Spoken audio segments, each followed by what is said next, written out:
Franklin County Board of County Commissioners now in session for this regular meeting Tuesday, June 18th. We do have a pretty full agenda, so we'll go ahead and get started. Thank you all for being here this morning. Commissioner Ward, can you lead us in the prayer and pledge? Yes. Lord, we come to you today as we conduct our county business. We pray that you will guide our thoughts, our ideas, and our choices today. We pray for everybody in the room. We pray for our community. We pray for anyone out there, Lord, that just needs your touch today in prayer. In your holy name we pray. Amen. I pledge allegiance to the flag of the United States of America and to the republic for which it stands, one nation, under God, indivisible, with liberty and justice for all. Mr. Morone, we have a couple of changes to the agenda before we approve it, don't we? Oh, we have a few. Good morning, Commissioners. So first, Ms. Daniels has a report today. We kind of miss each other in emails because I thought she was making a mistake because she doesn't come until the first meeting. But whatever she has for business, she really like to discuss with the board today. So we're going to add her to the agenda. Give me a few. If you go to some of the other things we have, I need to print that report that she sent because I did not print it or include it on your agenda. Okay. And once you have it, sir, you could add that. Okay. I got a few other things that I will be adding to my report. One will be, I do this so that anyone that's interested or aware they're prepared. A couple of things. So, Chairman Jones, you want to re-energize a power pole over there in East Point where the pavilion used to be. Yes. That's going to be added to my report. Commissioner Ward, you want to add a street light around Timber Island Dock where tragically someone lost their life here recently. So that's going to be an addition to my report. Commissioner Sanders needs a motion and a letter of support. I don't know if it's support or appointment that she is going to re-up once again on the National Commissioners Help Me National. It's the National Forest RAC Committee, and yes. it serves the 7-state region. And I was on there for about 8 years, but then when I came off of being a county commissioner, but now they've contacted me, they want me back on there. Okay. And the improvements that you might see at Wrights Lake and stuff like that, that's because I brought it up there, because that's Yes. what we need. So we'll add that to my report. And in addition, I failed on me to add the advertisement of the 2 P&Z vacant board seats. I need to add that because I haven't even done the one for the airport. So I like to do both at the same time, save us some money with the ads. I'll bring that up as an action item. And I'll need some help from Attorney Schuler here. I know it's on his report, Commissioners, but in case anybody's waiting, I would like to just let them know ahead of time. I will ask the board today, or we can do it now if Attorney Schuler is comfortable with doing that. I would like to table the travel trailer ordinance. After 7 o'clock, I was on the phone with the billing official last night. There's some other things that he brought up to me. Commissioners, you guys have brought up to me things back and forth that we need to change on it. So I would like the opportunity to sit with staff, vet this from the staff side, get with Attorney Schuler about what staff concerns are, and then bring it to each of you, meet one-on-one, make sure you guys are comfortable with it before we bring it to the public. I don't want to have I'm trying to avoid a long discussion, a public discussion, until we have it vetted correctly. So I don't know if Attorney Schuler is comfortable with tabling it, action to table it now or waiting until later. One of the things, I've gotten a few emails, and I guess it's just lack of people knowing and following the board meetings. So a few people is like, I want to know why would we task the sheriff with this responsibility? Well, I'll say this publicly right now. If this board remembers, the sheriff is the one that sat at that podium right there and asked us, please get this in place and please put a stiff enough penalty that he can do some good enforcement. He feels with that, and Mr. Chairman, you and I have met with the sheriff a few times about this. He feels that if it's a strong ordinance with stiff penalties and you let him do the enforcement, especially from law enforcement side of it, he feels that that would help alleviate a lot of our issues when it comes to the complaints we get with code enforcement. So, Attorney Schuler, whichever you're more comfortable with, waiting until your report, or if the board, if this is not the right moment to take board action on that, I do have something to mention before we go too much further. I do have someone wanting to comment publicly today about that same issue. So with whatever we do, there still has to be time for them to comment. That's correct. Mr. Chairman, if I may address? Since you are considering action today at this moment to amend the agenda, you could just roll in the tabling of that issue as part of whatever motion the board is going to make to approve the final form of the agenda. Okay. so that's something we won't, no action at the moment, basically. Wait until Well, your report comes No, out. as part of Oh, this. As this part of motion, it, yes. okay, Yep. I apologize, okay, good. Yep. But you still, how do we handle the public comment that, They We'll can just comment all day take it. long. Give him time. oh, okay, you'll do it under regular public Yes, comments? yes, Okay, sir. you'll call them That'd then, be fine. okay.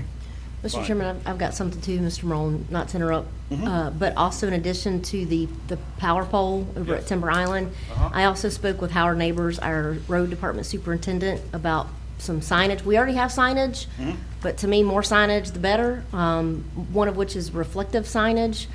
So I don't know if we'll have to make a motion for that, or if that's just a direction for him, which he's already aware Yeah, of. I don't see a motion for that, 'cause Okay. that's just adding replacement signage. And the only reason we do the street light because there's a cost to it, Right. so, yes. All right. So, I think I've ran through my list of Yeah, changes that's a pretty today, good and list. Yeah, it's not a good start to the meeting, and, Yeah. but, you know. It's all Oh, good. and one more thing, let me congratulate anybody here listening, watching on, I'm an NBA fan, not necessarily a Boston fan, but I have to, you know, I gotta do what I do. It's okay.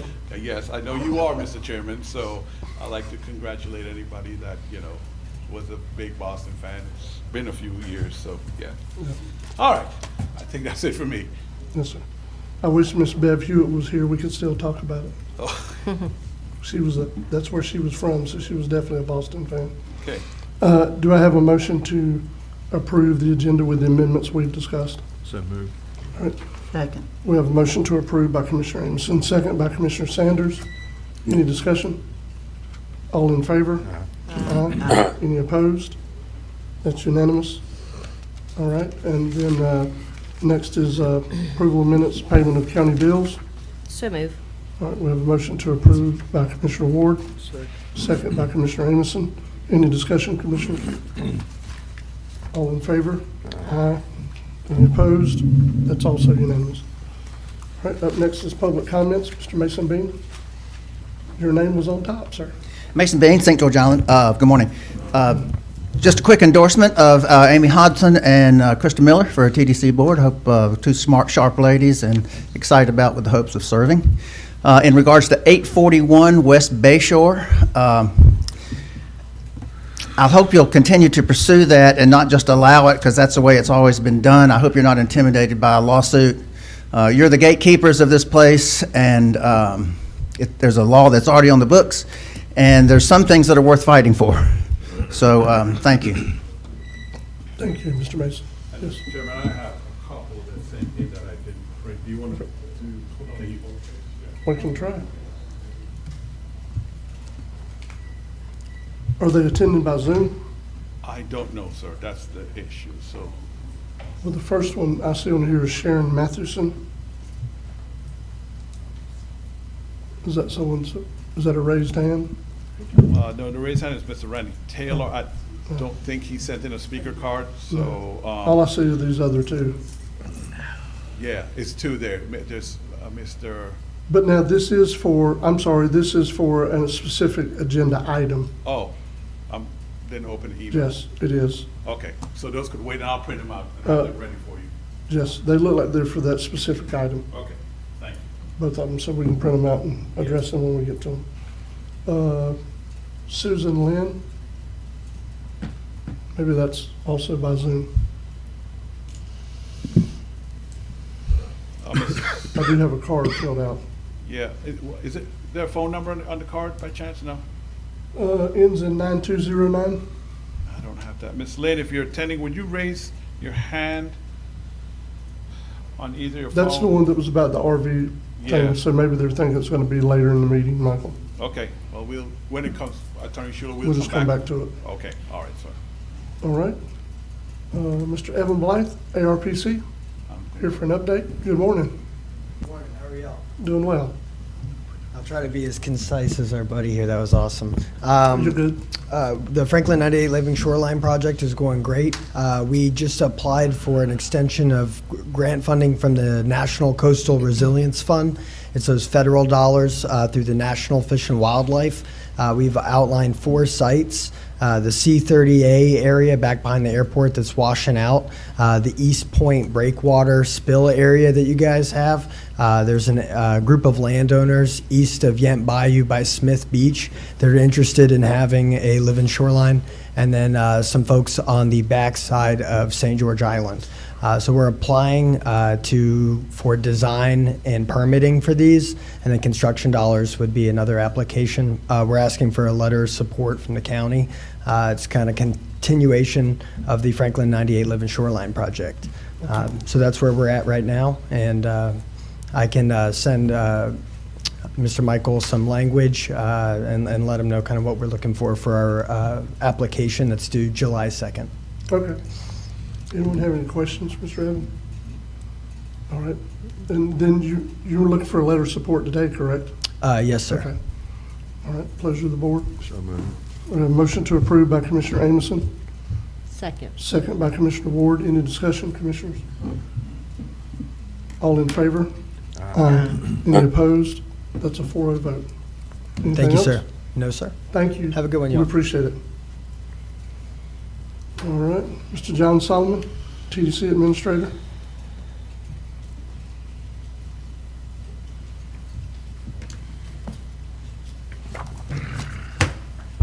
Morning, Commissioners. John Solomon, TDC Director. I have 2 requests. First is the St. George Island Museum requested $3425 for 2 projects from the Museum Infrastructure Grant Program for the replacement of the wooden stairs in front of the museum, and also repairs to their handicapped accessible ramp, and the repairs to the 4 covered benches that are actually in Lighthouse Park that they built years ago. On June 12th, the TDC Board recommended bringing this and funding these projects to you. Okay. So we can take it. You covered both of them, John? Or Yeah, just that's first one? that's the total to cover both projects for the All right. museum request. Okay. So move. I have a motion to approve by Commissioner Ward, Second. second by Commissioner Sanders. Any discussion? All in favor? Aye. Any opposed? That's unanimous. Right. And the second thing is just a return back to the county commissioners. The TDC approved the county's recommendation to fund up to $70,000 for a full renovation and restoration of the old St. George Island restrooms and concrete surfacing, roofing, and ADA picnic tables for the new picnic pavilion at the Beach Parks Inclusive Playground. So they did approve that that y'all requested. Michael, or either Michael, I'm sorry, because I want to make sure we're correct. Since this is something our board voted to send to the TDC, do we still need to vote this morning to do the work? My understanding is y'all have already approved that, but want the TDC to weigh in, but Okay. never hurts to do belts and suspenders and to have another motion to make the record crystal Okay. clear. Okay. It's a pleasure of the board. So moved. Have a motion to approve by Commissioner Anderson, Second. second by Commissioner Ward. Any discussion? All in favor? Aye. Any opposed? That's unanimous. All right, Mr. Chairman, the last thing, as most of you know, that I will see y'all next week at the Florida Association of Counties Conference. They had called me about a month and a half, 2 months ago, and they're doing a speaking session on tourism and wanted me to be there to speak at that session with Ways and Means, the ones that handle the tax for the TDT tax. They wanted to show an example of what successful rural tourism is. So they've asked us to be there, so I guess I will see y'all all in Orlando next week. There you go. I'll be front row listening. There you Yes, go. ma'am. Commissioner Sanders, have we ever had Anybody from I Franklin speak County for- present anything? I was About trying to trace my memory back. We've never had anybody like that. So that is a big honor. Because, I mean, they chose you out of Miami-Dade, Palm Beach. So let me tell you something. All of We them. get a lot of complaints about TDC, but they're doing something right. They're doing something right. And that's the way I look at it. And But- Mr. Chairman, let's add that you're speaking with people like the Boston bombing survivor and Senator Rick Scott and an ex-CIA agent who is a author, bestseller. So Yeah. that's an honor. It's a true It's gonna honor. be, it's gonna be good. As long as we get the room situation taken care of, down there we'll be all right, and I'll see you. About the room situation. I have a feeling I might be staying where y'all are. But, you know, it was a shock at first when they called because it was okay. And, you know, he started saying why he wanted, you know, us to be there. And I'm like, hey, buddy, I'm coming. You don't have to, you know, blow any more smoke. We're good.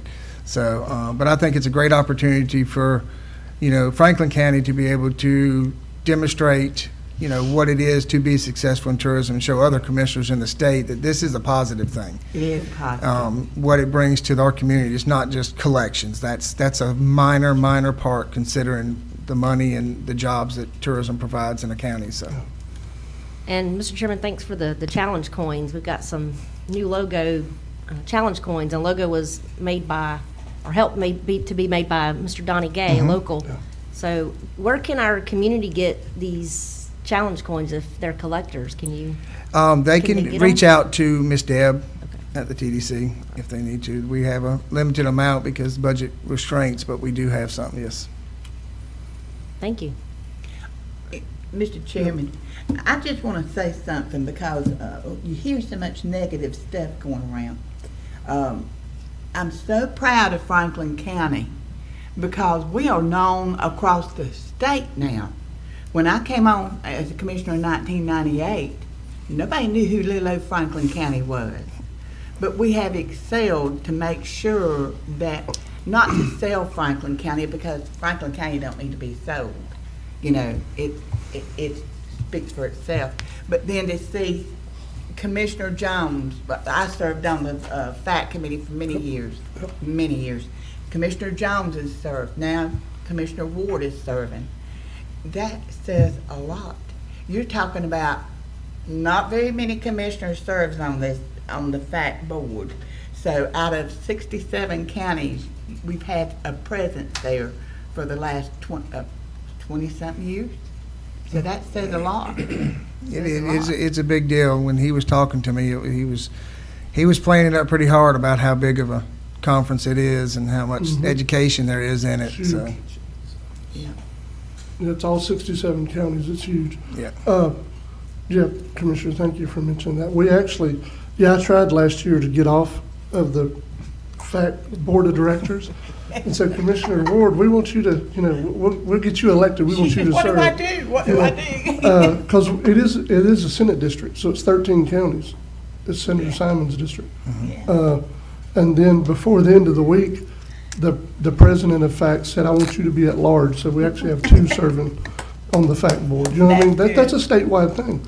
I think it's pretty big for Franklin County. Yeah, it's really good. I mean, just getting our name in front of everybody else, especially the reason why they want us there, Yeah. speaks a lot for what Franklin County's done Yeah. as far as tourism and earning money for the community. Yeah. Doesn't take much to tell people what you're against, but it's a whole lot better to tell them what you're for. Yeah, it's going to be enjoyable. I already prepared the slideshow and the speech, so, We'll look forward to seeing you down there next week. yes, ma'am. Thank you. Hey, Mr. y'all have a Chairman, good day. what time do they have you scheduled? It's at 3:30 on Thursday. I'm sorry, I wrote that down, Commissioner Okay. Amos. I forgot to Wanna mention, make it's sure. the 3:30 session on Thursday. Just, Mr. Chairman, just say they had to wait till the end of the day. We can't skip out. We have to actually go show up for that one. Yes, you Yeah. do. Can't get a Disney. I'm not going to be counting heads to see how many of the 5 are there, you know. Sure you won't. Better. 5. Should be 5, sir. Mr. Chair, Yes, sir. I just got one thing to say under TDC. John, under your visionary leadership for the Frank County TDC, we have not only navigated challenges, but we thrive. And congratulations on being a guest speaker down there. Thank you. We've got a great team. And that's We the did. first slide in that speech is the team. Yes, we do. Thank you, sir. All right, Appreciate y'all have a wonderful day. it. Yes, sir. Mr. Chairman, I should have said earlier that Commissioner Crew is attended via Zoom, so Oh, people yeah. don't think, well, where is this voice coming from? That's what I was going to say. He is, I don't think his camera's on at the moment, but Okay. he is unmuted. Okay. And you now have Ms. Daniels' report in front of you, so I don't know if you want to insert her now, Mr. Chairman. Just to keep it smooth, we'll do it before the Planning and Zoning Adjustment Board report. Okay, because you want her to get back to, Unless it's, I mean, Ms. Daniels, is it a long report? No, it's very quick. Okay, well, come on, we'll do you now then. Sorry. Yes. We'll try to take care of it. Yes, sir. I don't have any action items. The only item on there I wanted to make sure and cover with y'all and be here for if there's any questions is we did interview 5 applicants for the special needs coordinator position. I had 3 members come from other areas of the county. Thank you. To do the interviews because you, as you're well aware, I'm from Franklin County. I'm part of the Millender Bunch. I'm either related to everyone or know everyone. I know. So to try and keep the interviews as fair as possible, and I've done this the last time or 2 we've interviewed. I had Jeff Goldberg from Walton County come down. I had Jeannie Devlin, who is our contractor, our FROC and our FEMA contractor. And I also had Tim Keith Lucas, which is our volunteer ops chief at the EOC. They scored the interviews. I did not score in any way possible. We ended up hiring one of the ones I know very well, Jessica Lockhart. She's passed her drug and alcohol screen. She's done all of her paperwork. And we have a hire date for her for July 1st if everything's good with the commission. And the reason I don't have this as an action item is I had looked back at our past reports and we had never done an action item before, but if I needed to be one, I wasn't sure exactly how I needed that to be. Yeah, I don't think it's in our policies and procedures that we have to have an action item for that. Okay. no, she's correct. So your department heads ask you to advertise for the position. Once they go through the process that she's explained here today, they inform you by Right. either informational item that this is who they've hired for that position. Right. And that's it. Okay, But, Mr. Chairman? yes. But I'm glad that she took it the extra mile to come up here and explain Yes. things. Because if you don't explain things, you can get it kind of twisted. Yes, So I'm glad Sometimes. she did that. that Thank you. happens. All right.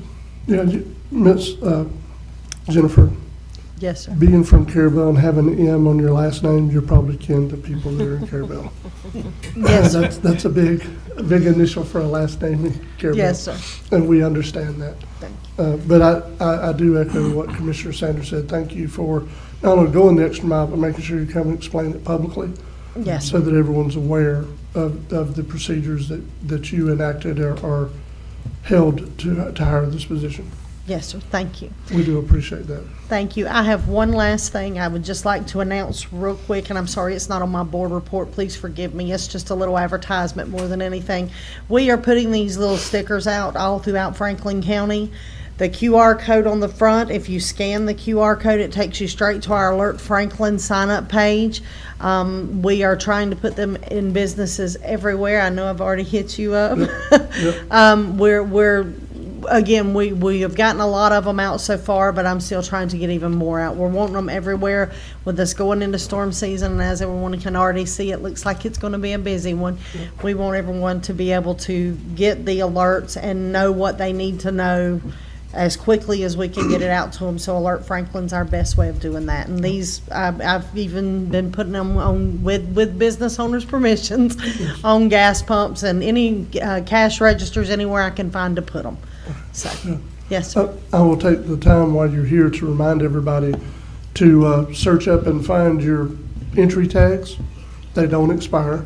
If you can't find them, you need to go to the EOC and get a new one. Yes. So you can be ready in the event of an emergency. We're hoping not to have one, but we do need to be prepared. So if you can't find your reentry tags, please go to the EOC and get another one. Yes, sir. Why we we don't have can. anything going on. And if anyone has any questions or needs any assistance with any of this, Alert Franklin reentry, special needs applications, transport, if you don't have transportation out of this county during an event, we do that too. So please call us, ask us what we have to offer. We're more than happy to talk to you about it. Right, we just need to be prepared ahead of time. It makes it a lot smoother. Yes, sir. So, Mr. Chairman, with all that being said, you just emphasized the fact that we are storm ready. Yes. Yes, ma'am. Yes, ma'am. Question, Mr. Chairman. As ready as I can possibly be. Yes, ma'am. Ms. Daniels, on those reentry tags, do y'all have a specific date y'all gonna try to do anything like set up a mobile site? Excuse me. A No, little sir. closer to the east. Right now, I do not, but it's because, again, I'm shorthanded. I'm down even one more staff member right now. We don't have Jessica starting till July 1. I try to have some of my CERT members, and we have a really good CERT team, and I can talk to them and try and get one of them to set up over at the Carabel Annex and see if we can do that and get some information out about that. Okay, and the only reason, Mr. Chairman, if you will, that popped into my brain just now was last year with that storm, I stayed out there with them a pretty good bit. Now, I didn't stay like they stayed, but, you know, and when we were having the after-actions review, and I forgot what y'all called it. After action, yes, sir. Hot wash? Hot wash, that was it. Yes, sir. You know, if you'll recall, the one thing, I didn't have any criticisms whatsoever, any critiques, but my question was, where's all the young volunteers? Because everybody there was at retirement age plus, and every one of those volunteers, I would say 90% of them come from the east end of the county down there. And it just got me thinking, you know, because one lady made the comment that they drove all the way from the very furthest point to the east, and then it got me thinking, well, you know, that's kind of a, you know, with that age, with people, and I'm not, please don't take that the wrong way, just if we can make it a little easier for them to get those re-entries, that would be. Now, I do have one of my CERT members who was regularly, and I'm sorry, my tongue gets tied on that one, going to the Carabel Annex and setting up, and, you know, about once a month setting up over there and doing reentry tags, and she does them out at Chillis Hall occasionally. But she's had some health issues over the last couple of months, and I haven't had her out there as often as I've had before. But yes, sir, I will be more than happy to see if I can arrange to get somebody over there. Okay, I appreciate it. Thank you. Yes, sir. And again, if they can't get over here, if they can, we have it now actually with Amanda, has it set up on our website where you can fill out the form on our website. It submits right in, and we can mail your tag right out to you also. That's great. So that'll help a little bit. Yeah. That's good. But yes, sir. And Jed, keep in mind, we have the very high visibility spot now with our new office over in East Point, right there in that corner. Yes, sir. So if you need that parking lot for anything, you need to put anything there, just feel free. Thank you. What's yours is ours. Well, ours is mine, yours, whatever, yeah. Both ways, both ways, Both yes, ways. sir. Thank you, Ms. Thank you. Daniels. Ms. Lynn Wilder, Keep Franklin County Beautiful grant.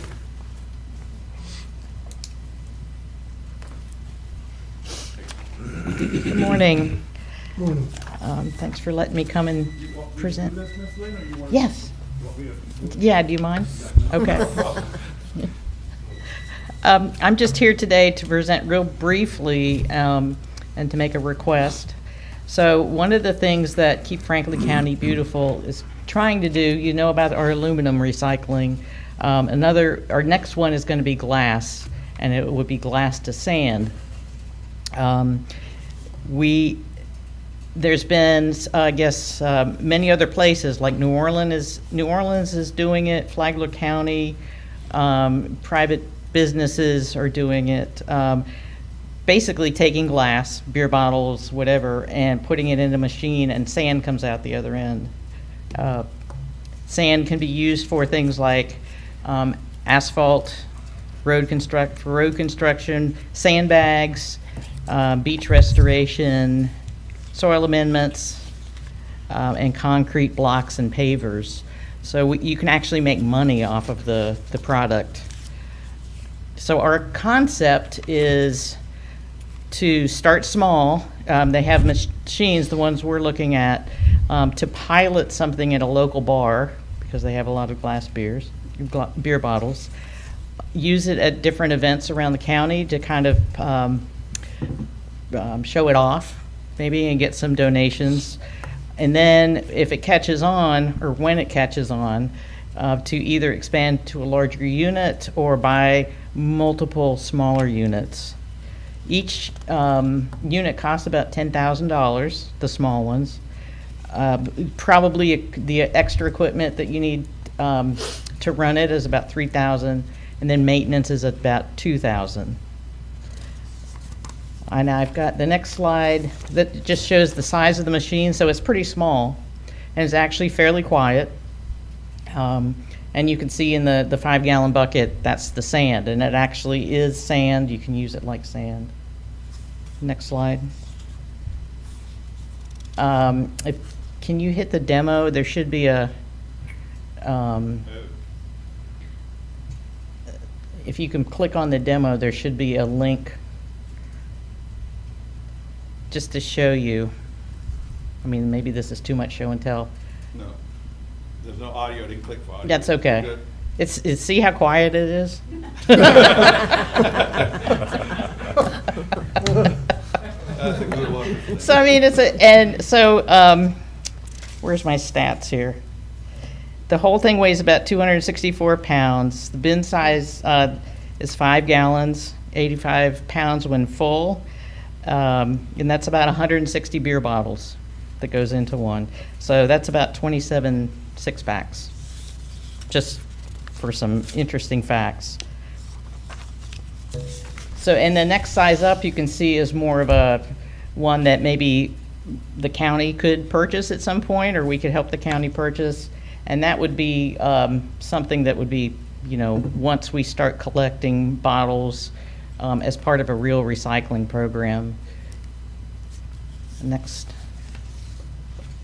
So the grant that we're applying for, and it's due July 15th, we can apply up to $30,000, but we have to probably, the grant, we can't exceed 50% of the project, so we're not going to be able to apply for the $30,000 because I think we'd need $50,000 or $15,000 to start with.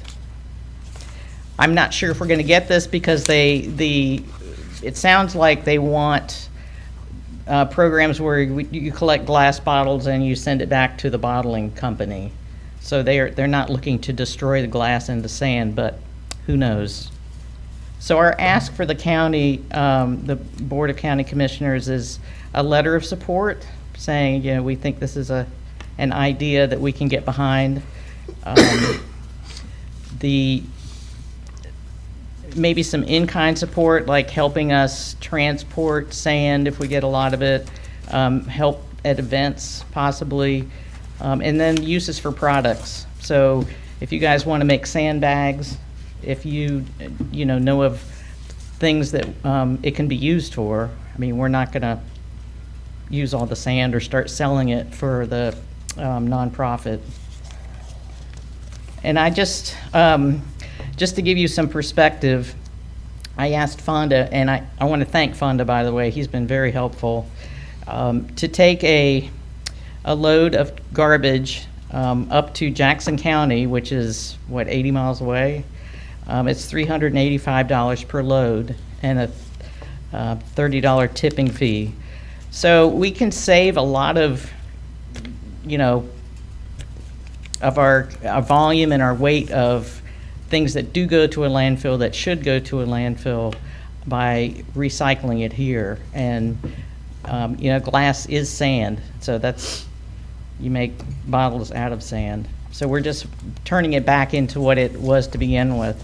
We also have a sand shortage, I think, around the nation. New Orleans is using it for beach restoration. I think Flagler County is too. So it has a lot of uses, and it's got a lot of potential. Thank you, Ms. Lynn.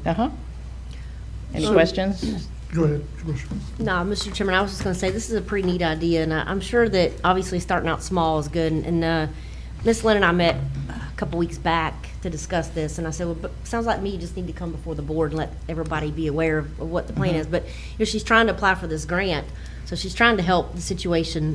She's not just coming to asking for money. She's trying to help themselves. But I know that we have bars, local bars in our community that would be more than willing to allow you guys to set up and put the machine there and shred some glass in the sand. I think it's a neat idea for sure. Anything that'll help our community and our environment is of utmost importance to me. So I'm going to go ahead and make a motion to approve this letter of support. Okay. I have a motion to approve by Commissioner Ward, a second by Commissioner Sanders and Commissioner Amison. Any discussion before we vote? Seeing none, all in favor? Aye. Any opposed? That's unanimous. I heard you, Commissioner. I heard you. We got you. And Mr. Chairman, it never hurts to ask. You said we may not get it, but it never hurts to ask. Absolutely, So. absolutely. Ms. Lynn, you mentioned it. When is the deadline for applying? We need to apply by the 15th of July. Okay. So I've got a few weeks yet. Okay, have they told you like what their award date would be if you were approved? I haven't looked Okay. into it that far. Okay. Thank you. Thank you. Yes, ma'am. All right, Mr. Steve Kirschenbaum. Good morning, SGI Commissioners. 4th of July Parade Route. Yes. Steve Kirschenbaum, President, St. George Island Business Association. We're doing the parade again on St. George. Last year, and it's a wonderful event, but last year the bridge was backed up. The event that should have went on for an hour went on for 2.5 hours. And it's an issue with emergency vehicles coming onto the island and other things. So I sat down with Franklin County Sheriff's Department, with James Ham and Jim Ward. The sheriff appointed them to help me come up with a good traffic plan. And what we decided is, usually, if you look at the top of the map, that's that red square on the very top is the DOT sign directing people down West Bay Shore. What we're going to do is have that blocked off, direct people down West Bay Shore like always, but the lineup for the parade is not going to be there. What used to happen is they direct the traffic coming over the bridge into the mass of people lining up for the parade. We're going to push the lineup by Patty's from the fire department heading east. And by heading east, if the line gets too long, and last year the line was so long that it made it to the plantation and there was no more road, so they kicked back over to Goree. If they go long over there, they could spill out onto Gulf Beach and just keep going east if the line goes long. But what's going to happen is the First and Second Street will be closed to traffic with volunteers. Little red boxes are volunteers. West Pine will be blocked by a sheriff's department car. Gulf Beach westbound will be blocked by another sheriff's department car. We'll have volunteers along, and I'm speaking with the Business Association members, the Civic on Thursday, and the fire department on Friday, to have volunteers just block the other intersections. The sheriff's department guaranteed me 4 cars, and they're going to have the posse car at the last position going eastbound on Gulf Beach. The biggest problem with the parade is people going back through again and going on and on and on, and they want to have a good time and keep squirting water. But we want to be able to have emergency vehicles and cars and cleaners and people come out to the island. So there'll be a sign on the East Point side of the island, DOT sign, that says July 4th Parade, 11 to 12, St. George Island. Please keep the shoulder of the bridge clear for emergency vehicles. Once on the island, I spoke to the ambulance, the EMS, Weems, Franklin County EMS. They're going to have an ambulance based at the lighthouse, just God forbid we need an ambulance on the island and the traffic is backed up. But I think the way we're running it this year we're going to have rules posted at the start line where people know they have to maintain speed, they have to continue through the parade, and that there is no second time around. And it'll be a nice 1-hour parade, hour and a half, God willing, and we'll see what happens. So I'm asking for the road closures that I sent in the memo to you, and I sent you copies of all the signage for the event. Once they make that right-hand turn on the island, I'm going to have another handmade sign that we're going to have there that says First, Second Street closed, please park and enjoy the parade. And that's about it. So I'm asking for an action item is the road closures for the day of the parade as listed. Michael, could you bring up the road closures? I think they have it on there. We have it here. They have it on there. You've had it? Yeah, we have it. Are you okay with that? Completely. I thank you for all your help and effort. You know, it's a great event. It's been a great event for many years. But it is helpful to try to address situations like what we had last year. So thank you for that. And I do like that we're going to have an EMS already located there in case we do have an issue. Right. Because that's a lot of traffic to try to get around. No, what we need is a concession selling water guns. The county should do something to benefit. No, we don't need not-for-profit. to sell any water guns. No, we don't. There'll be plenty there, I assure you. All right, so pleasure of the board. So moved. We have a motion to approve by Commissioner Amison, Second. second by Commissioner Ward. Any discussion? Mr. Chair, I got something. Yes, sir. Steve? Yes, sir. As I got your package here the other day, and I reviewed it, and it's a very detailed operation plan, so good job on that. Thank you. And when I seen where it said one Franklin County EMS ambulance was based on the island or at the lighthouse, I thought that is very proactive. So thank you for creating this very detailed operation plan for us. Oh, thank you, Anthony. I appreciate that. Any other discussion before we vote? Mr. Chairman, I echo Commissioner Croom's sentiment, because I do know that the less time, the better. I know everybody wants to have fun, but we also have people that work on that island. Yeah. And so they're gonna, need to get access to, the areas of the island that they have rental houses, or the house cleaners are trying to get on the island and they can't because it's a 2-hour parade closure deal. So I'm all about people having fun, but we also have to keep that in mind with people trying to make a living as well. So, but this looks great, and I have complete and full faith that it's going to work and be productive and make it to where it's good. It's a good thing. Thank you, Justin. Thank you, Commissioner Ward. Any other discussion? All in favor? Aye. Any opposed? That is unanimous. Oh, and one other thing, 4th of July, I just want to let you know, the 3rd of July flyby, I'm talking to the pilots today, and it's going to be on the waterfront, and everything is set to go. Cool. Thank you. Take care, guys. Good job. Good job, Steve. Mr. John Collins, AFCON, here with grants and projects updates.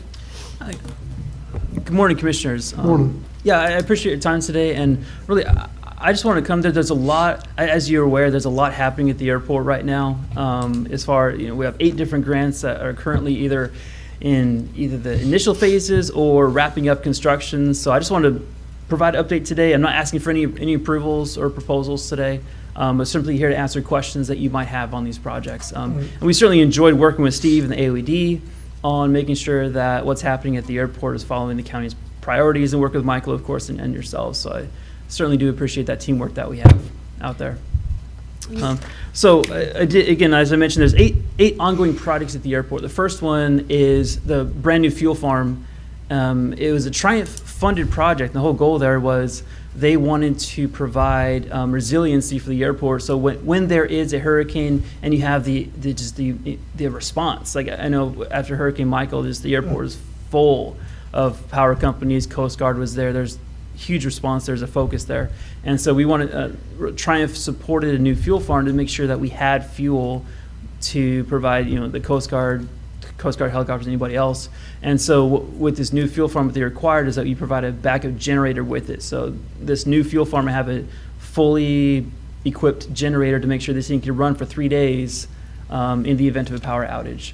So I just met with the contractor this morning. Things are going well. All the concrete's in the ground, grading's done, sod's down, fencing's done.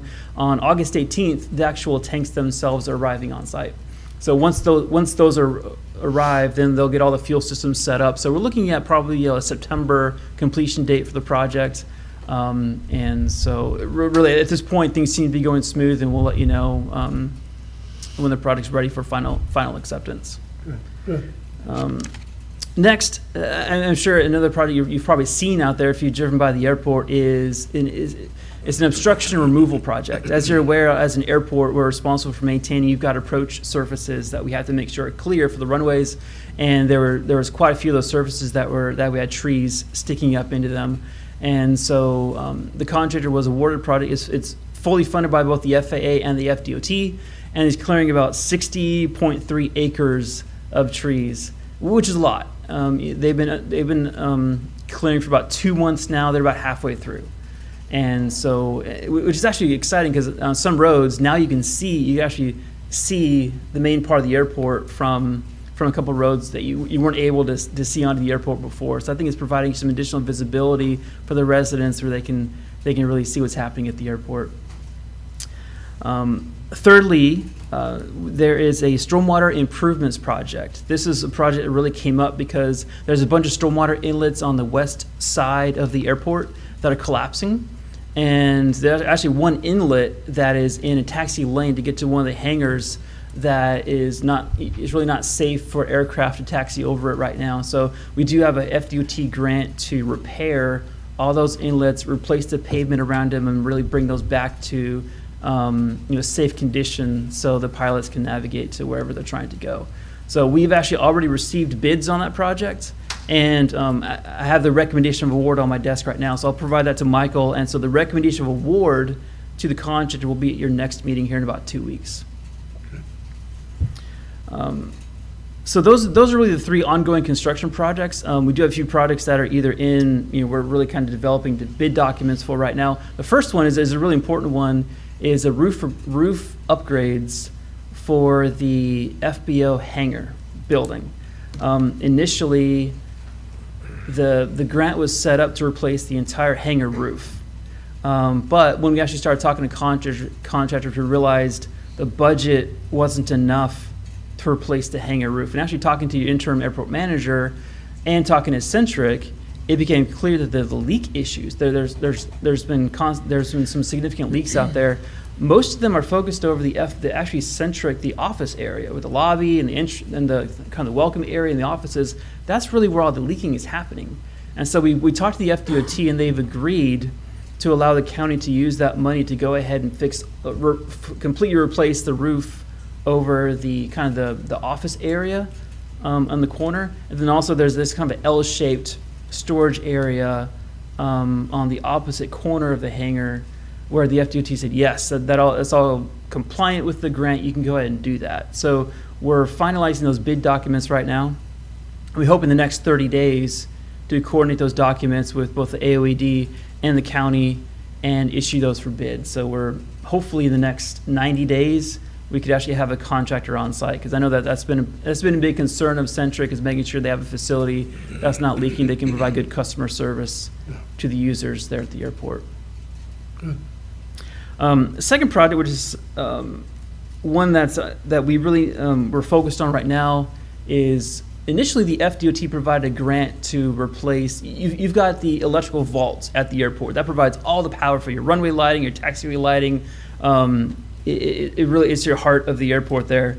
It has a backup generator that's really beyond its useful life, and so the DOT provided a grant to replace that. After we got the grant, we found out that the county EOC also had a grant to do the same thing, and so we agreed to go ahead and let the EOC do that project, and the DOT allowed us to use those funds to actually provide a backup generator for some of the other county facilities at the airport. So it looks like the one that makes the most sense is there's 11,000 square foot hangar. It's also kind of known as a paint hangar unofficially. That is a facility that during hurricane responses, typically the Coast Guard uses. And so the DOT agreed to go ahead and allow us to put a backup generator on that facility instead of the fuel farm. And so we're also putting together bid documents right now to put on the street for bid, to brand new generator, automatic transfer switch, so it comes on as soon as you lose power, it comes right on.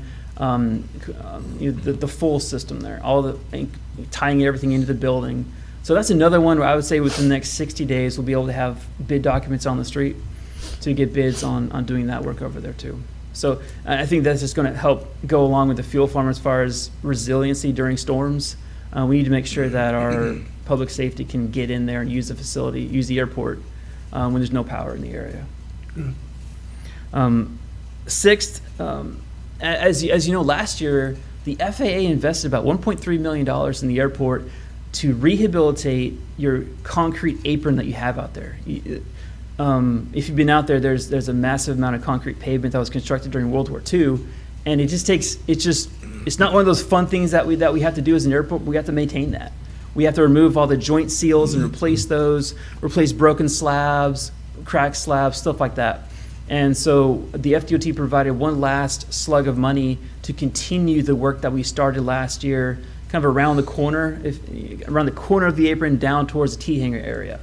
So those bid documents are done. We're ready to advertise those for bids. So we'll work with your county reps and make sure we get that advertised for bid here soon. Two more.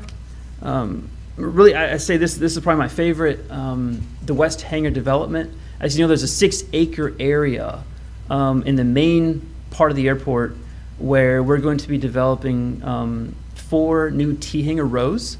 It'll accommodate about 38 new T-hangers that the county can lease, and then also 5 60 by 60 box hangars. So we're putting together all the permit drawings, going through that process. We're going to install, as part of this project, all the infrastructure that goes with that, all your stormwater, your utilities, your main pavement areas, get those constructed so we can set ourselves up for getting additional DOT dollars to do the actual buildings themselves. And so that's a really, I know we've been working with Steve on AOED to make sure that this is set up to potentially accommodate, whether it's a flight, some businesses that may want to operate at the airport. So we're making sure that those considerations are taken into account when we're putting together these designs, parking lots, stuff like that, make sure that it works for a potential tenant at the airport. Good. Lastly, the county received additional money from the FAA for additional land clearing, obstruction removal at the airport. It's about $500,000, and so that's going to be focused on the east side of the airport. There's a large area that the FDOT, when they did their most recent inspection, said this is becoming an issue as far as the height of the trees, and it's just expensive to get this work done. So the new project, we're just waiting on the FAA grant to come through in July. They've already told us the money's there, it's coming through, which is a process. So once we get that grant in July, we can award that project, and it's about 62 acres of trees on the east side of the airport is all going to get cleared. And so, as you're aware, a while ago, there were some trees that grew up north of the airport and ended up shutting down one of the approaches to one of the runways. We're just trying to be proactive with this and make sure that we address these issues before they become a real problem where it could potentially impact the airport. So my last point is, with all 8 of these projects, not a penny of county funds was used to fund any of these projects. Every project is fully funded by either FDOT by themselves or a combination of FAA and FDOT funding. So we'll continue to work with the FAA and DOT representatives and the county staff to make sure that we continue that process, making sure that these are all fully grant-funded projects. So I know there's a lot of information. I'm happy to answer any questions if you have on any of these projects, or any general questions you have. Any questions, Commissioners?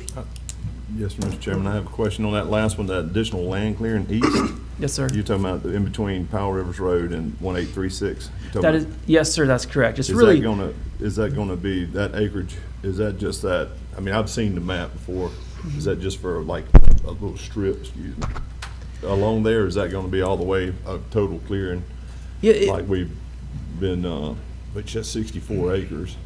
It's a large area, so it's actually, you got 1836 and you have 624 that kind of crosses it. Mm-hmm. This is to clear the approach surface to runway 24. So it's a big section of the middle of 1836. So it'd be kind of generally back towards that ball field. Yes, okay. It would be more. It would be, I would say, about 2,000 or 3,000 feet north of the current clearing area right now. And I could email you just an exhibit showing exactly what that area is. We already have it put together and color coded, so I'd be happy to send that to you. Okay, perfect. But the reason I was asking is because, along the side of 1836, isn't that an issue there? It is. There's brush That's another grant that we probably need to try to get funding for, is clearing that brush east of 1836. Now, this project would clear a piece of that. I would say probably a good 800-foot long section of that. But the other areas that we're talking about, it's not FAA eligible, so it would have to be paid for by the DOT. So we'll have to continue to work with them to try to get some money to do that right now. Thank you. Anything else? Mr. Chairman, I just, excuse me, I'd like to thank you for bringing up the roof repair, because I asked about that a meeting or two back. It's definitely something that needed. It's I know 90 days does still seem like a far away time period, but it's progress. I just want to make sure that that's, to me, everything's important, but that's really important, because that's the first thing that people see when they walk, they get to our airport, is that FBO. That's right. And that's been an ongoing issue for quite some time. Right. In addition to that, I do want to appreciate you bringing up the land clearing, because I've been getting a lot of questions about what's going to happen. Why is this land being cleared out at the airport, like especially on Powell Rivers Road? So anything that you guys see out there that's being cleared is a part of what they call the RPZ. Yes. For the runways and obstruction removal for the airport. So I just want to make the public aware of that, because I know I've been getting phone calls and texts and things about it. Yes, Commissioner, that's correct. There's no, I think it's important to communicate. We're not clearing the land to build something.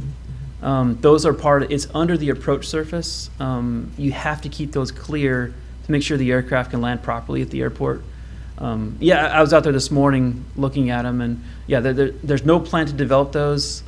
It just needs to be cleared to make sure we have safe operations at the airport. Thank you. Yes, ma'am. Mr. John, thank you. The email you're talking about, if you would email it to all of us, so Yes, it'll sir. show that area, so we can all 100% know where the area you're talking about. I do thank you for highlighting the fact that every bit of this was grant dollars, not county dollars. That's a lot of work going on. That is a tremendous, and there's even more coming. Yes, So sir. that's a tremendous amount of work. Right. So A lot of money, too. thanks to everybody involved, from you guys, the AOAD, to our FBO, everything that's going on. It's going where it needs to go. It absolutely is moving in the right direction. There's a lot of excitement now at the airport I haven't seen in a long time, so it's exciting to be part of it. Thank you. All right, thank you. Mr. Brian Hall, Carr, Riggs, and Ingram, Williams audit presentation. You're up next, sir. Hey, everybody. Good morning. to see y'all again. Thanks for having me. So today we'll talk about the Weems audit for the fiscal year ended September 30, 23, and I think y'all have a copy of it in front of you. So first, let me say, again, thank you for having me, and thanks for your business. It does mean a lot to us. So today we'll go through, kind of similar as we've done in previous years, we'll go through at a high level just some things that kind of jump off the page to me. But if you have any questions, anything you want me to drill down on, y'all just holler at me, and we'll be glad to do that. Yes, sir. So I'm going to skip straight ahead to the independent auditor's report, which is the first unnumbered page. This is an unqualified, which is good, unqualified report, which means that we're not aware of any material misstatements to the financials. At the bottom of the first unnumbered page, you'll see emphasis of a matter. There was a new accounting standard, which you may remember last year in 22. We had a large new standard where we had to put all the leases on the balance sheet. So we had to measure kind of the future lease outlays and put that as a liability, and then put all the leases as an asset. Did the same thing this year with the software contracts, and you're probably doing the same thing with your county-wide audit. But that's emphasis of matter, just bringing attention to that point. So page 11 is what once upon a time we would have called the balance sheet. On page 11 shows the assets. So this is what the hospital fund owns as of September 30, 23. So just going top to the bottom, just a couple of highlights. You can see top left number, your cash is 1.7 million. So it's up from 1.1 million the year before. So that's a good thing. Next line down, your patient accounts receivables is at $1 million versus 1.3 the year before. In any healthcare audit, we spend a lot of our time with patient accounts receivables and revenues, making sure that those are really collectible numbers that are going to turn into cash. And we are very comfortable with that accounts receivable figure. One thing I should mention is that 23 is the first year that's largely free of COVID. So if we've had 3 years in a row with COVID, and now we got moving out of COVID. So some of that you'll see in the flavor here as we go forward. So on the assets, pretty much everything is the same or similar to last year, with the exception of going down. You'll see into the capital assets, you got construction in progress of $900,000. That is 2 ambulances and then a piece of radiology equipment that was placed into service shortly after September 30, 23. So as of today, that is in service. On the next page, page 12. So if assets are what the hospital owns, then liabilities are what the hospital owes. So you can kind of see your payables and your debt structure here. Debt, you don't really have any. The second line from the top, you can see the subscription liabilities. That's new. That's the amount that you will pay on your IT contracts, and under that, or it's right under the lease liability, which we talked about last year. So that's the current portion. So the amount that'll be due in 24. If you come down to the long-term liabilities section, you'll see a bigger number, and that's the piece that's due after 2024. So that's the piece that you owe, and then the piece that you own, there's an asset piece of it that's in the assets as well. So it's somewhat neutral to the balance sheet. It's just adding an asset and adding a liability. So one big number on here that's new that we'll talk a little bit more about. In the long-term liabilities, you'll see estimated third-party payer settlements, a number of about $1 million. That is an estimate of the LIP payback. So we will talk more about that here in just a second, but I know that's a big ticket item. Page 13 is, again, what once upon a time we would have called the income statement. This shows the operations of the hospital and how it did. At the top section, you can see the revenues. So your net patient revenues was $7.5 million versus $6.6 the year before, so quite a significant increase. I would add that inside of that is that LIP payback. The estimate is actually a total of $1.2 million. So absent that, if that would not have happened, obviously it did, but if it would not have happened, your net revenues would have been sneaking up on $9 million. So very significant increase in 23. Other operating revenues, $410,000 versus only $6 the year before. That's almost all of that is related to your 340B program, which is growing, so that's good. And that results in total operating revenues of just shy of $8 million versus $6.6 the year before. So substantial growth in your revenues. So when we come down into the expenses, you'll see that they've grown, but they have not grown anywhere near what the revenues grew. Total operating expenses, $11.5 million versus $10.8 the year before, with the biggest increase being in supplies, which is where the drugs go. So when your 340B revenue went up, the drug costs go up as well. And then we also had some patients that required some very specific and expensive drugs. So that was a bit of a abnormal situation. You can see that in the supplies line. So all that being said, your operating income or loss is a loss of $3.6 million versus a loss of $4.1 million the year before. And again, that $1.2 million LIP payback is sitting in there. And this is before we talk about the county money and the grants. So the non-operating section at the bottom, you can see the grants and contributions, which does include the ambulances. You can see $693,000 there.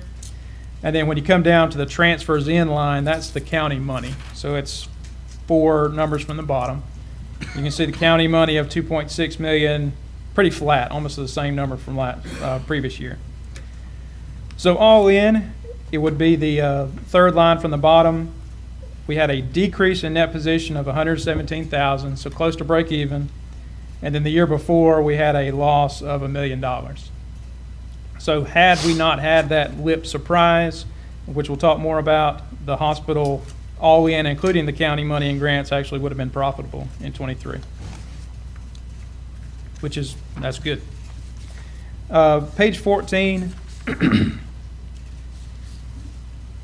the statement of cash flows just shows how you generate and use your cash. So just looking at the subtotals is probably the easiest in this discussion. The top section is operating activities, which is running the hospital.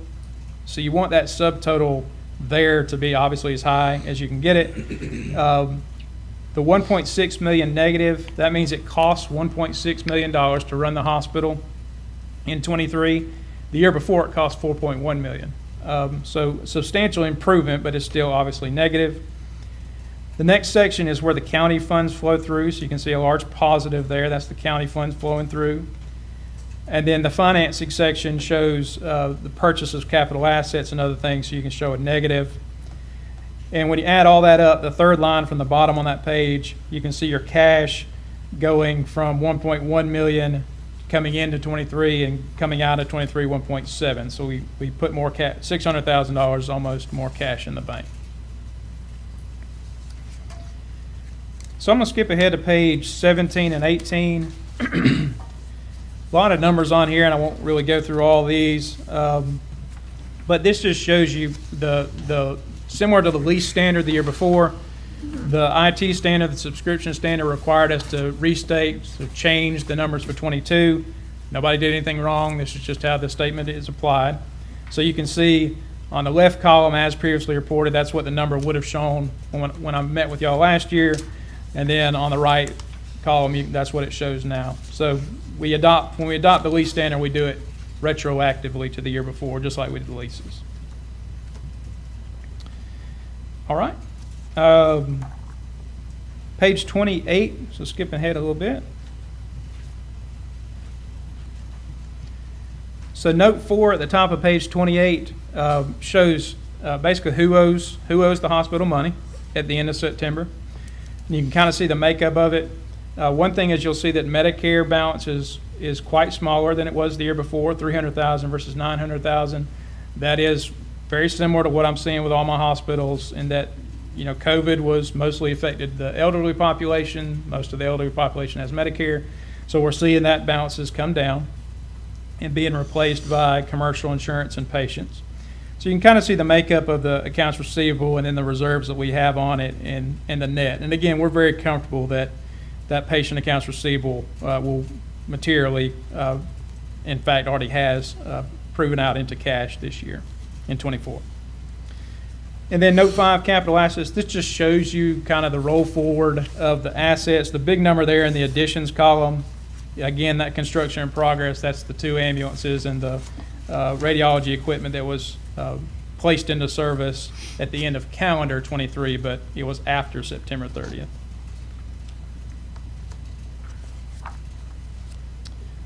Note 9, which is on page 33. I always like to look at this with my hospitals. So at the bottom of page 33, this kind of tells you what patients are walking in your door and what insurance card they have in their pocket.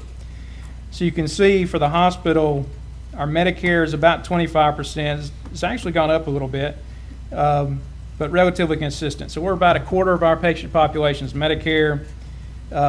That Medicaid on there is a bit deceptive because that's just traditional Medicaid. So traditional Medicaid in Florida is not a big piece, but it's all the Medicaid managed care is in commercial. So you can see about a quarter of our business is Medicare, about 1/10 of our business is Blue Cross, and then the rest is going to be commercial, which is your typical third-party insurance, along with your Medicaid managed care, and then obviously your uninsured. We'd like to have Medicare higher than 25%, but again, that's just driven by the population. All right, on page 39, so we can talk about LIP here a little bit. And you may already be up to speed on LIP, but just kind of to give you a big picture summary. So the feds in the state of Florida kind of been arguing about this going way back before 2019. In September of '23, the state of Florida signed an agreement with the feds, basically giving up their fight and saying, yes, we owe this money back. So in turn, the state of Florida, ACA, which is Medicaid, assessed that payback to split it up and assessed it to all the hospitals that receive LIP. So as of today, we know, the hospital knows how much it owes for the years 2014 through 18, and that's $335,000, which is the That's the third paragraph up on the bottom of page 39. So the hospital knows that it owes $335,000. Then what you have to do is you have to look at 19, 20, 21, 22, and 23 and estimate how much you're going to be owing, because that's what the feds are going to do next. So in addition to the $335,000 that the hospital knows, there's another estimated on the top of page 40, another $984,000 that's estimated. So those have both been recorded as estimates. So that flowed through the balance sheet and the income statement. And I kind of walked you through that a little bit real quick. But how the payback will work is the $335,000 is technically due now, although the hospital is working on a payment plan for that. And then there'll be 1 year increments after that. So every year for the foreseeable future, the hospital will get another letter from AHCA saying you owe us X amount for this year. So it's not just a one-time event. So our total estimate is that it's going to be about $1.2 million over time, but that's kind of yet to be known. The only number that we know for sure is the $330,000 they've already asked us for. So when anything like this happens, I always like to kind of go through the politics of it. I don't want to get too far into the weeds, but so the question is, who screwed up? So nobody at any of the hospitals, at least in this area, did anything wrong. The way this works is that the state of Florida works with the feds to draw down as much federal funding as they can, and then they hand it out to the hospitals as much as they can. So no hospital has a say. So Weems doesn't get to say, ask for money or anything like that. The state calculates it, sends it out.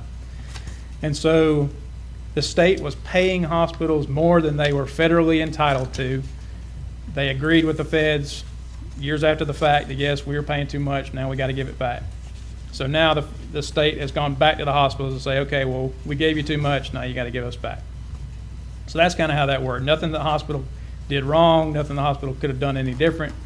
But we're going to see this issue kind of playing itself out over quite a few years. And as of today, honestly, the hospital is still being paid more than it should be. And there's nothing you can do about that. You can't tell them, don't send me the money, you can't send it back.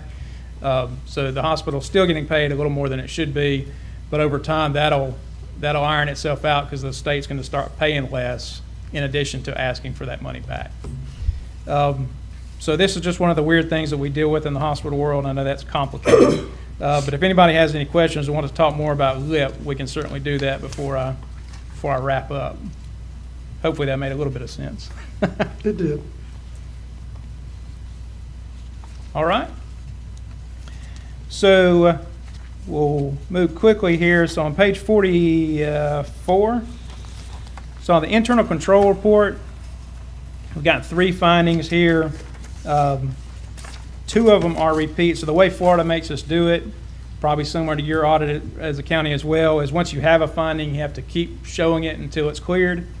So the first finding started in 2018, and that's basically a bit of a catch-all, which is all the 3 of these are going to be material misstatements, but it's a catch-all for the items that we had to adjust. So in the condition there, you can see the accounts that we needed to adjust. I can say it definitely got better this year. We're not completely there yet, and when we get there, this finding will come out. But we are making some progress. But there were some items that we needed to adjust, and it's listed there. And then later in this report, you'll actually be able to see all the adjustments. So that's the first finding. Second finding, again, has been there since 2018. And really, this finding is kind of difficult to avoid and difficult to correct, in that with a hospital this size, you just got a lot of people, good people, but you've got a lot of people wearing a lot of different hats. So that increases the risk, in that you don't want any one person to be able to do too much in your system and in your internal controls processes.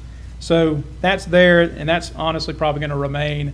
It would be difficult to have a fully financed accounting department at a hospital this size. May not be cost beneficial, but in any event, that's what that is. You do want proper segregation of duties. Ideally, you'd like to have a CFO, a controller, an accountant or 2, and each one of them, does their own thing and doesn't touch. You separate those duties as much as you can, but that's not what we have today. And then the third finding is on IT, which I spoke to David this morning. I understand, I've seen some documentation that you guys are already working to correct that. IT has obviously become a bigger issue. It's always been a big issue, but in the last few years, it's become a much bigger issue in hospitals. As you've seen in the news, everybody's getting hacked, ransomware, loss of protected health information. So a lot of things going on in that environment. So we had a couple comments there that the hospital is going to be working through in '24. So the rest of the document, well, page 47, I do want to give the hospital credit. So again, in Florida, we had to report on all of our previous findings. The bottom of page 47 shows the status of the findings from the year before. So they did have 2 that they cleared out, so that was good. Definitely want them to take credit for that. So we had 2 they cleared out and then 2 that repeated. And we'll continue to do this every year until those existing control findings are remediated. So the rest of this document is the items that I'm required by professional standards to put in writing to you. You know, if there are any disagreements with management, there were not. We put them in here. If there's any fraud or illegal acts, you would have heard from me screaming a long time before now, but they would be in writing. So nothing like that. But you can see, you know, I'd encourage y'all to read this when you have a chance, but you can see the letter the management signed for us, and then you can see all the entries that we made to the numbers to get to the financial statements, and then some other commentary in there that may be useful to y'all. Anyone have any questions? I have one question about the lip. Yes. I should have asked you earlier, but I thought. Okay, go ahead. But now you said that was 300-something thousand. Is that for just this year? The 300,000 is for the state years 14 through 18. Okay, but that could potentially increase up to $1 million. We're estimating that there's another 900,000 left to go after 18. So you got 19, 21, 2, you got 5 more years. Is that I'm just curious if that's accruing interest or any of that kind. Is there any penalties, interest, anything like that? Not currently. Okay. And it's not technically due. We have to estimate it because it can be estimated and it's a liability. So we need to put it on the balance sheet, which we have. But it's not technically due and payable until the state sends you a letter saying it's due. And we think we got the letter that had 14 through 18, so we got the big hit this calendar year in 24. We think we'll get one more hit, which will be for 19, and then we think we'll get 1 letter a year every year for the foreseeable future. Mr. Chairman? Yes. So Brian, would it be a bad practice, I'm sorry, Commissioner Crew, if knowing that they're being overpaid now, that they set aside that, is there any way first that they can estimate how much they're being overpaid or what they think it would be, and just set that money aside for that day when the state comes a calling? Yeah, if the estimate, and that's what the hospital, and we helped them with it, but that's what the hospital did, was they estimated all the way through 23. So they know how much they estimated for 23. So that's in the numbers. Now, the setting aside cash, that would be great, you know, if it can be afforded.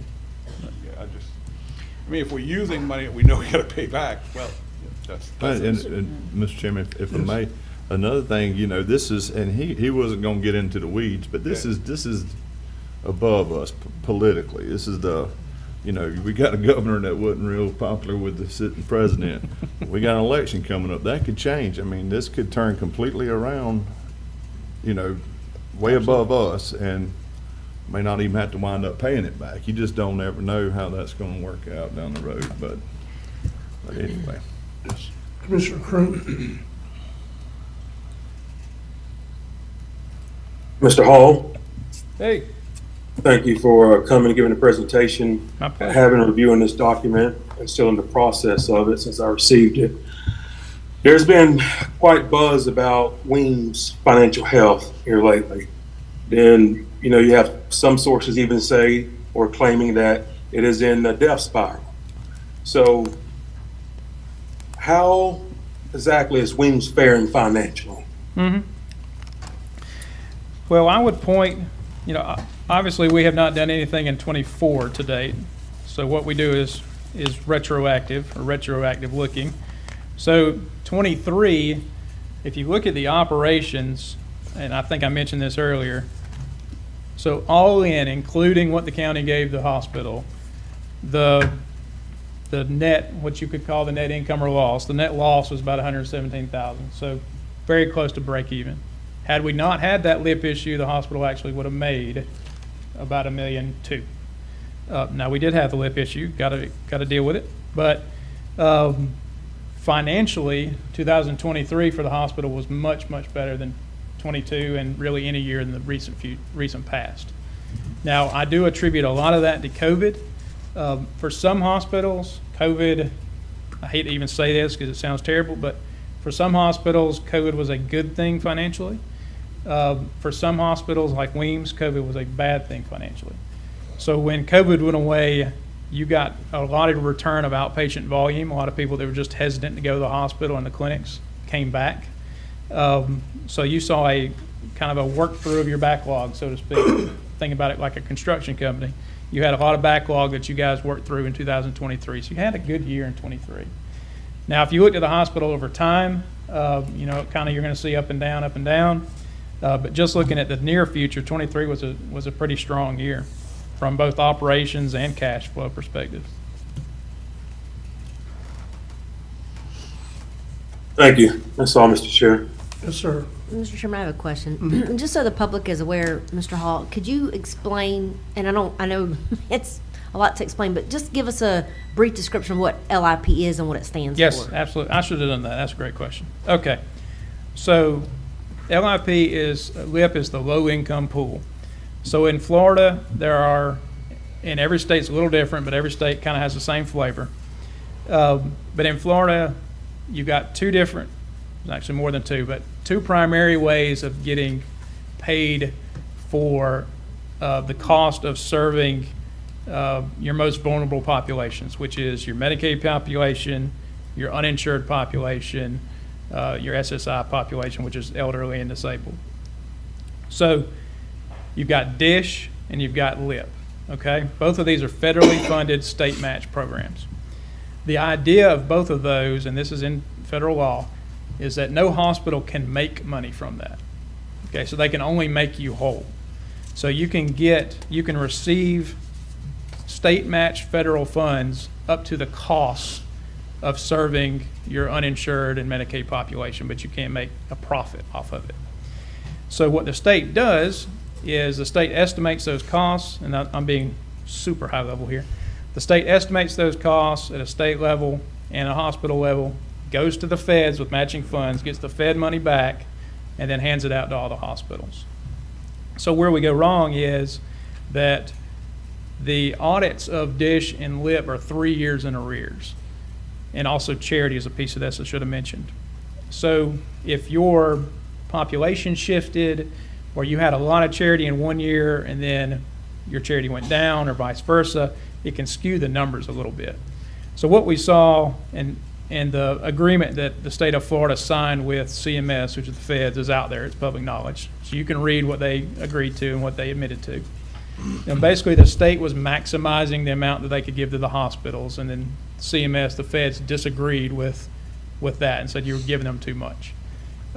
So again, nothing really that any hospital, to my knowledge, did wrong. It's just simply the state of Florida did a good job handing out money, and then we kind of got caught on the back end, and now they're taking it back. But it is important to know 1.3 with the 300,000 we know about is a lot for a hospital this size. I have some hospitals that are same size as Weems that have a letter asking back for 1.2 million, and they don't have 1.2 million, so it's a problem. But it is important to note that the state has only asked for the federal share back. So it's about 56% for you guys of what was given. So the state share still stayed. You got to keep that piece. You're not giving back everything that you got during these years. You're only giving that in the federal share. That may be a little consolation to you, but. Mr. Chairman, thank you. In addition to that, just so the public is also aware, Weems was not the only hospital affected by this. It's multiple hospitals. It's just rural critical access. It's multiple, even the big ones that got. It's nearly every hospital in the state. Yeah. The feds originally targeted Jackson Hospital in Miami, and this is all public data, so you can see that in there, and I think theirs was well over 100 million they had to pay back. I just But think nearly it's- every hospital in the state of Florida that I deal with has a payback. Mr. Chairman, I just think it's stupid that this state and feds do this, and then they expect us to rectify it. It blows my mind. They should waive all of these fees if it was their mistake and not ours, and that infuriates me to no end. But we all know how the federal government can work from time to time, so that's all I have. Thank you, Mr. Thanks for being here today. Absolutely. Appreciate it. Thank y'all for having me. Mr. Hall, I do have a couple of questions just to clarify my understanding. So looking at on page 33, the what you highlighted with the percent of insured and the percentage of patients we're serving, just look at those numbers. So it actually, our uninsured went down from 22 to 23, from about 14% to 11%. Correct. Is what it looks like. Yeah. Okay. That's This good is not a thing. bad. Yeah. Your payer mix, what we call payer mix. That's Yes. the insurance cards that walk in the door. You don't have a bad mix. I mean, obviously, as your tourism grows, and you guys are kind of the talk of Florida right now. You're the talk of South Alabama too, by the way. As that grows, the people that come down here have Blue Cross cards in their pocket. They got United cards in their pocket. So you've got a good payer mix. It's just, we'd like more Medicare. We'd like less traditional Medicaid, less commercial Medicaid. But, we don't control that. The people that walk in the door walk in the door. One other question I have goes back to pages 11 and 12. And it's not that I think anything's wrong, it confuses me, so I just want to ask. And there might be, hopefully there's a very simple answer. So looking at the total of assets and the total of liabilities, those numbers match, but we're not looking at a budget sheet, are we? Like how we set the budget for the year coming up? No. So the way I look at this or try to explain it is the easiest is, so the page 11 is what the hospital owns. That's the assets. Right. So we got $8.9 million worth of assets that we own. On page 12, what we owe, the total liabilities, which is the fifth number from the bottom, that's what the hospital fund owes, $2.6 million. And then the difference between what we own and what we owe is what we call equity or net position. So what you want to see is that net position over time going up so that you own more than you owe. Right. Okay. All right. It just confused me because I noticed both numbers were the same at the bottom. That's right. And I just wanted to clarify that.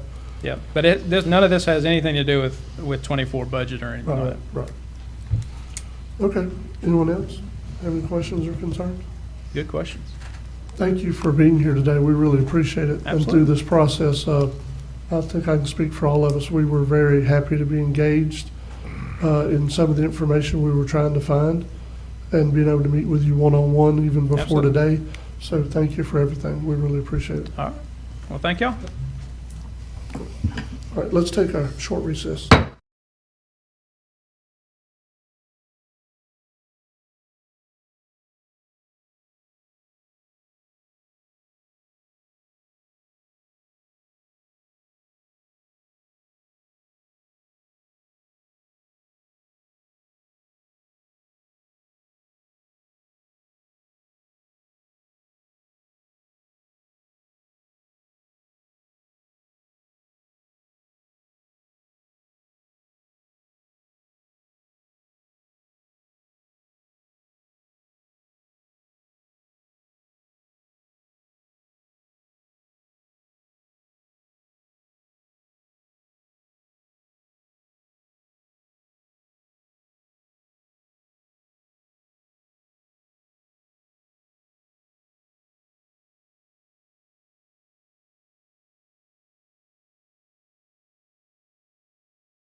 Franklin County Board of County Commissioners now back in session.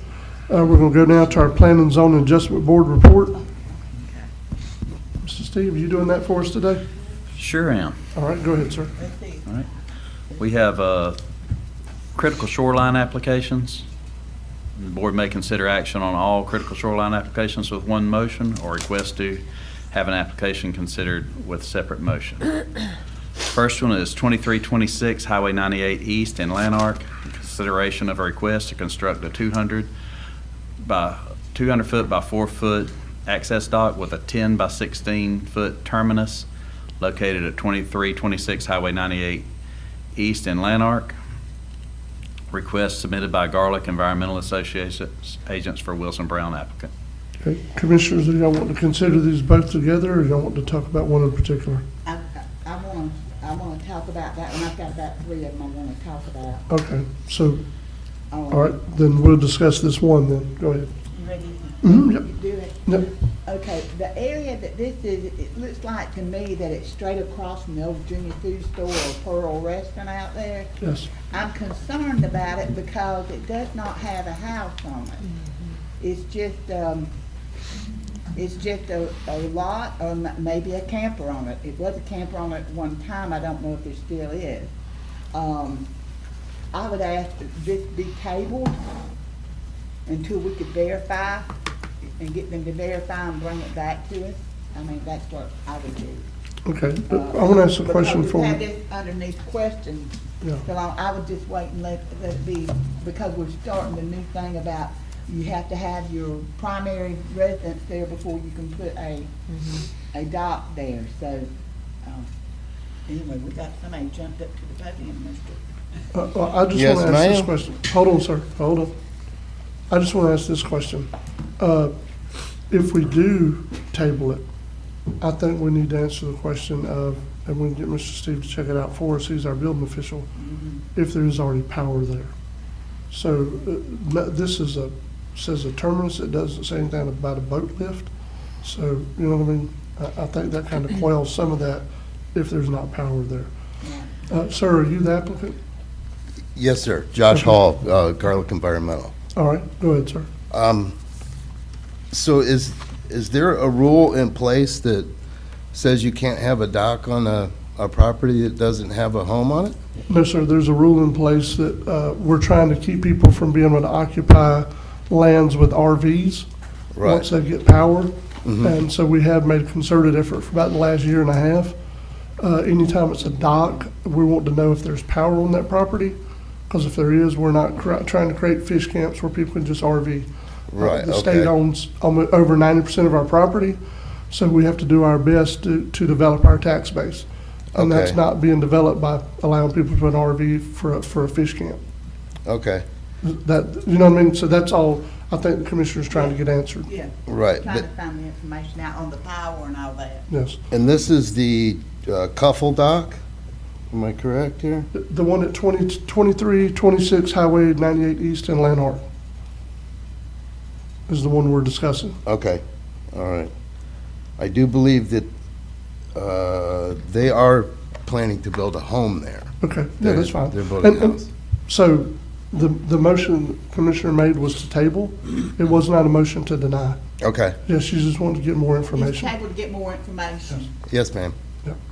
Mr. Chairman, I've got something too, and I know later on in our meeting, I think Attorney Schuler is going to bring up this whole dock thing, but on our application from our for docks, I have a concern because it says here boat lifts / boat slips too. And I know we're potentially going to table this, but my concern is, how do we know if it's a boat lift or a boat slip? Because a boat slip doesn't require power, whereas a boat lift does. And I know I don't want to get into the weeds too much, but I don't know if maybe that could be changed to where you could specify, so that when we make a decision, we'll know if we're voting on a dock with a slip or a dock with a lift. Is that something that we could? Are you talking about? Yeah, I'd have to look at it and see what, we can, they generally specify if they're having a boat lift when they put in the application. There's also boat lifts are also applied for a lot of times after a dock is built. They'll Okay. apply for a boat lift permit. Okay. Thank you, that's all I have. Okay. So Commissioner Sanders, you did make a motion to table, didn't you? I made a motion to table this to find out more information. Is there a second. power there? Is there any plans for a house to be there? All that stuff, Steve, that we require. That's my motion. Okay, so we have a motion to table by Commissioner Sanders, second by Commissioner Amison. Any discussion? And so this would be at our next, the meeting a month from now?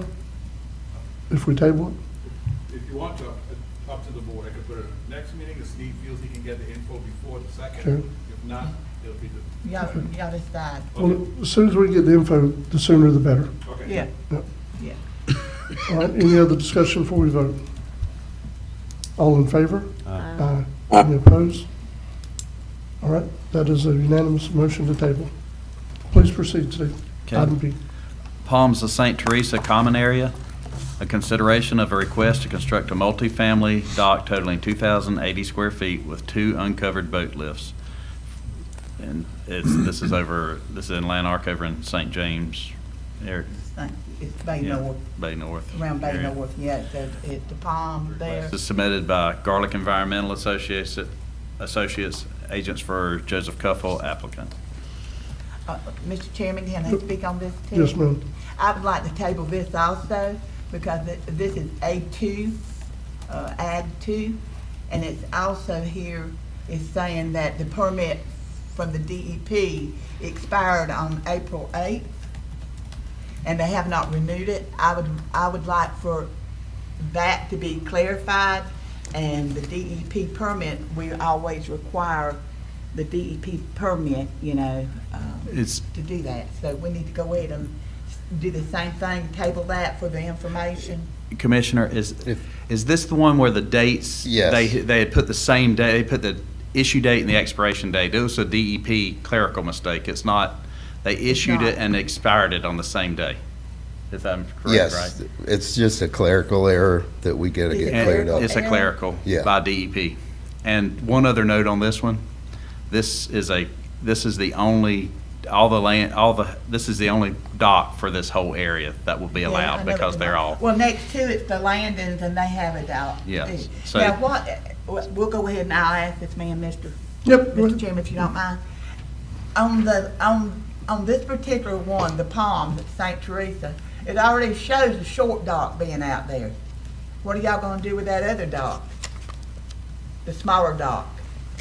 The It smaller already- dock. Yeah, it already shows, if you look at the property appraiser's map, it shows a smaller dock out there on the same area, more toward the landings dock.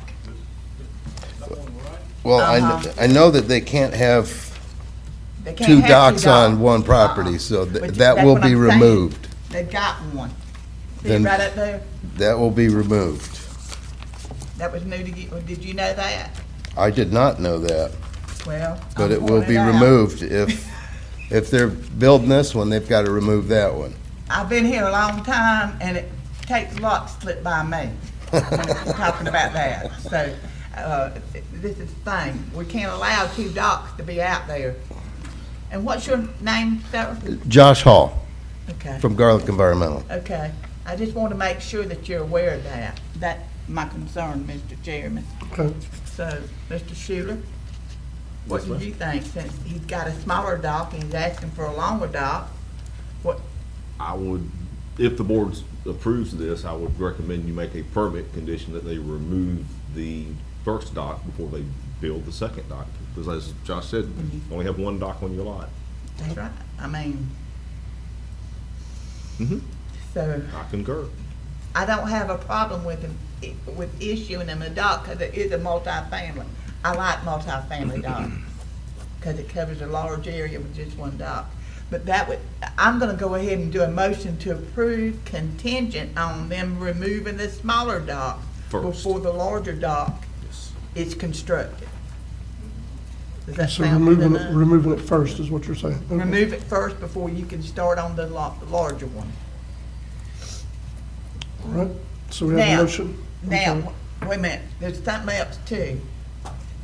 Gonna have electricity going to the boat lifts? Okay. All right. I guess that's okay. But it's in a common area though, Yeah. correct? Yeah. It's in a common area, so it's okay in a common area. Okay, that's my motion, Mr. Chairman. Okay, so we do have a motion to approve by Commissioner Sanders. Contingent. Yes, contingent upon removing the shorter already in place dock before construction of the new one.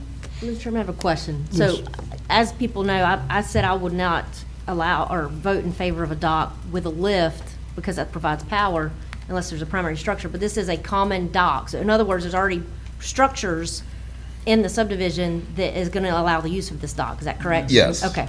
All right. With that, I will make a second to your motion. So we have a second by Commissioner Ward. Any discussion before we vote? All right, all in favor? Aye. Any opposed? That's unanimous. Commissioner Cream trying to, I can't hear him say. No, he voted, he said aye. Oh, okay. I thought he was trying He to voted. get our attention. No, he was voting. I know it could be kind of quiet Yes. sometimes. Go ahead, sir. The next is a variance request, 2285 US Highway 98, Lanark.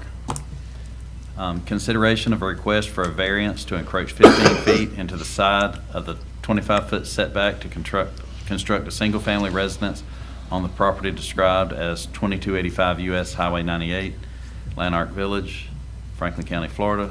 Request submitted by Patty Brannon, agent for Brew Robinson, applicant. Mr. Chairman? Yes. I got questions about this too. This concerns me. I know the section of land that they're talking about, and it's where we called it the Pizza House, the Pizza Hut house, because it's the first red roof out there at Lanark. So everybody knows when I say that, if you know the Lanark area. It's got me concerned because it's got the house on the property appraiser's website. It's got the house, the lot behind the house, and then that lot running beside Illinois Street out there. And it looks like it's one parcel. And I have a real big problem with that. So I'm gonna ask to table this, and I wanna defer it to, or refer it to the attorney. Mr. Chairman, I'm sorry, go ahead. Do you have a? No, I just was looking at the same thing. It kind of does look like two lots, and I don't know. And some of like if you look at the plans, it's looking like one lot, but on the property appraiser's website, it looks like two lots. And it says, it gives you the description, and the description is somewhat vague as well. So that I kind of had the same question. But again, I don't think anybody can answer that today. So That's the reason why I'm making a motion to defer it to refer it to the attorney. Because the gentleman owns the two lots east of that, the long part of it down there. He owns those two lots there too, right there. But the way it's configured with the property appraiser's thing, it looks like it's all contiguous and it's one parcel. And it's got a house on it. So that's my motion, Mr. Chairman. So we do have a motion to table by Commissioner Sanders. I'll second. Second by Commissioner Ward and Commissioner Amison. Any discussion? All in favor? Aye. Any opposed? That's unanimous. All right, please proceed. The final one is a sketch plat application for Twin Lakes Estate, Phase 1. A consideration of a sketch plat request to reconfigure 21 lots north of Twin Lakes Road, East Point, Franklin County, Florida.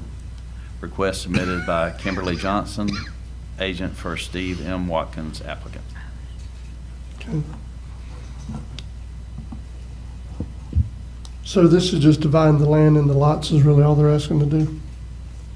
Ms. Kim, please come forward. They're just taking the property they own and dividing it into lots, almost like a subdivision? Yes, exactly. I'm Kim Johnson. I'm representing Steve Watkins and his family. Yes, we are dividing 28 acres into 21 lots for residential use. It's R2 zoning. We're not asking to rezone it. We're just asking to use it as it is according to the ordinances. 1 acre lots with 100-foot access to the road. Okay, let me ask you a question. Okay. and I'm fine with that, it's a great idea. We're waiting to put in, Eastport Water and Sewer is wanting to put in a lift station, so we're good with it, I can assure you. The only issue I have is any of the access to these properties going to be tied to one of the properties? Or is it going to be, that road going to be clear? That road on lots, let me pull out my map so I can see, because I can't see on the screen. Here it is. Okay, lots number, let's look at the 4 lots, lots 20, 21, or is that the ones in question? Well, so let me clarify. We've had developments in the past where roads were put into properties, and there's one that exists actually in Commissioner Ward's district, the edge of my district, where the actual road is still tied to a piece of property that's in the area, and people have access to it, but it's really, it can't be made a public road because it's still a property owner owns the road. No, they're going to have everybody access. They're going to have a access easement on lots number 18 and 19 to have access to their lots number 20 and 21. That's the only one. It'll be a private easement. Right. It will be a private easement. There's another lot, lot 12, will have the same easement to have access to that lot as well. It will go across another person's property, but it'll be deeded access. Okay. And they're just intending it for it to all be private roads? Yes. Oh, there's only 2. There's only 2. The rest have public access. Okay. Mr. Chairman? Yes. So that's that 40-foot? Yes. You got right there? 40 coming foot. off of Smith Street? Yes, ma'am. Okay. I'm good with that. Hey, that's good. Mr. Chairman, though, Ms. Johnson, the individuals, I know this is probably preliminary, obviously, but I want to make sure that whoever, I don't know if this property is already purchased or what have you, I know it's just preliminary, that the private part, the county has no control over the roads. If the road becomes in disrepair or needs pothole replacement or pothole fill, I want whoever to be aware that we're not responsible for that. Correct. So, okay. It is a private road. I'll make a motion to approve this. We have a motion to approve by Commissioner Ward, second by Commissioner Sanders. Any discussion? One more question, I'm sorry. Ms. Johnson, Yes. the storm, I know with our subdivision ordinance, and I'm sure Mr. Kernton explained all this too, I want to make sure that the stormwater drainage improvements or any stormwater issues are addressed. Yes. Okay. If you see our outlines of the wetland areas, we addressed all of that. That will stay in the Watkins Properties LLC name. We have actually went above and beyond to make sure we outline where the buildable lots are on those addressed lots, like lot 9, 13, and 14, and 10 and 11. We address those beforehand, so we know exactly where they're allowed to build. Thank you. Okay. And just one more question. What's going to be the average size of a lot? They're 1 acre or more. Okay. Sounds good. Any additional discussion before we vote? All in favor? Aye. Any opposed? That's unanimous. Thank you. Thanks for your time. Yep, thank you. All right. Oh, there's Miss Aaron. I was fixing to say, do we need to break for Miss Aaron? She snuck in on me. I didn't see you sitting over there, sorry. All right, so up next is Miss Aaron Griffith. Please proceed. Thank you, Steve. All right, Commissioners, first item up is in the attached NYIP Amendment Number 2, 2 of the 3 Restore projects, St. George Island Stormwater, Countywide Dune Restoration, and Landfill Transfer Station, were amended in budget and scope. The Countywide Dune Restoration project was amended to formally include the scope and cost of the ADA accessibility enhancements at Lighthouse Park, and the Landfill Transfer Station project's construction budget was increased to reflect current cost estimates. During the required 45-day public comment period, no public comments were received. Also corrected in the plan amendment was the anticipated start dates for the projects, as the federal review process has taken much longer than originally anticipated. Countywide Dune Restoration began in February upon the issuance of the construction grant award. SGI Stormwater is anticipated to begin in August, and the Landfill Transfer Station hopefully in October. Both dates still contingent upon issuance of the construction grant awards. Action item A, board action to approve and authorize the chairman to sign the transmittal letter for the submission of amendment number 2 of Franklin County's multi-year implementation plan to the U.S. Treasury. So move. We have a motion to approve by Commissioner Ward, Second. second by Commissioner Sanders. Any discussion? All in favor? Aye. Any opposed? That's unanimous. Okay, next action item number B, board action to submit the construction funding grant application to Treasury for the landfill transfer station project. And one item I do want to make you all aware of course, we had to wait for the 45-day public comment period to close, whereas we could actually increase the construction cost estimate for that project. But on another note, with the Restore Program Pot 1, you are not able to have any more projects in the available cash balance in your Pot 1. So for us, by doing the 3 projects, that's actually going to basically fulfill the balance at this point in time. But we do still have, roughly $1.5 million accumulating each and every single year. And Aaron, when is that supposed to accumulate to? What's the last It date? actually rolls forward in April of every year. No, but I mean, there's a certain amount of time. Is it 2029 or 2030? When's it supposed to? Gosh, I believe it was over 15 years. Right, So, okay. yes. Okay. All right, so pleasure of the board. So move. All right, motion to approve by Commissioner Ward. Second by Commissioner Amison. Any discussion? All in favor? Aye. Any opposed? That's unanimous. Okay, next action item number C, board action to submit the project amendment request to Treasury for the inclusion of the ADA access improvements to the current grant award for the countywide dune restoration project.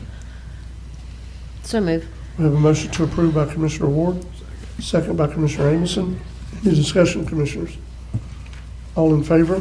Aye. Any opposed? That's unanimous. Okay, Commissioners, next action item number 2, the certificate of participation for the Sheriff's JAG grant. The attached certificate accepts and acknowledges that the board serves as the coordinating unit of local government for the Sheriff's JAG grant. This certificate also attests that the county will be able to abide by the different state and federal JAG program requirements and policies. Board action to approve and authorize the chairman to sign the attached certificate of participation for the Sheriff's JAG grant. So moved. We have a motion to approve by Commissioner Sanders, second by Commissioner Amison and Commissioner Ward. Any discussion? Yes, Mr. Chair. All right, go ahead. Hey, Aaron, what is, I know it's just a certificate of participation, but what is historically, what is the amount of this JAG grant? The JAG grant historically has been, I think, about $45,000 per year for the Sheriff's Department, and it is something that they get annually. Okay. That's all, Mr. Chair. Okay. Any other discussion before we vote? All in favor? Aye. Any opposed? That's unanimous. Okay, next action item number 3, it's actually along the same lines as the prior action item. As part of the state of Florida's opioid settlement funds, the county has supported the sheriff's efforts for an x-ray screening machine for narcotics at the Franklin County Jail. In the attached memorandum of understanding, Franklin County agrees to follow the guidelines and adherence to the reporting requirements for the program, as the county is the responsible party for the settlement funds. Board action to approve and authorize the chairman to sign the attached MOU with Northwest Florida Health Network, subject to review by County Attorney Michael Schuler. So move. So we have a motion to approve by Commissioner Ward, second by Commissioner Amison. Any discussion? All in favor? Aye. Any opposed? That's unanimous.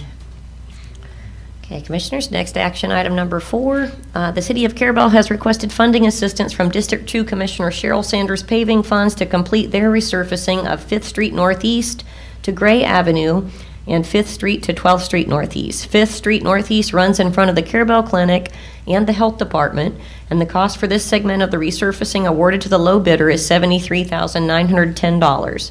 Commissioner Sanders feels this is an important collaboration with the City of Carabel and is in favor of funding the resurfacing of this roadway segment. Board action to approve reimbursing the City of Carabel for the resurfacing of 5th Street East to Gray Avenue to be paid by District 2's paving funds. Mr. Chairman? Yes. Yeah, this is important because like I told Aaron to make sure that you all knew that this goes in front of the Health Department, goes in front of the Carabel Clinic. It's off of Stranger Road. It's got terrible storm water on it. and we need to chip in with them if we can. And this goes all the way from Gray Avenue at 67 all the way to 5th Street in there by the cemetery. And but anyway, I make a motion to approve this, and I'll be willing to use the $73,910 out of my share of the paving project for District 2 paving money. I'll second with comment. Okay, so we have a motion by Commissioner Sanders to approve, second by Commissioner Ward. Commissioner, please proceed. As Commissioner Sanders echoes, I'm all about helping the city of Carabel, and I've been speaking with Mayor Millender. I met with Mayor La Paz before she retired about me helping out of my road paving funds, some streets in Carabel. They've always been really good with helping us out, and they've paved city streets. So if anything we could do to help them, I feel like me personally, we need to do to keep that working relationship going.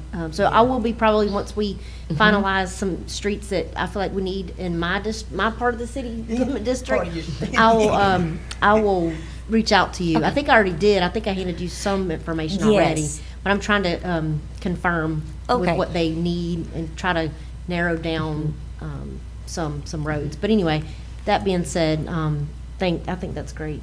Well, and basically, I told Courtney when she said, well, I said, have you got anything that the county can help you with? Yeah, And that's the way I do. I go down there, and she said, Miss Cheryl, we can do this. And I said, okay, when you get ready for some money, let me know. I mean, because it's a good project. Yeah. And it sure helps. It does, Commissioner Anderson. Just one question. Who was the low bidder?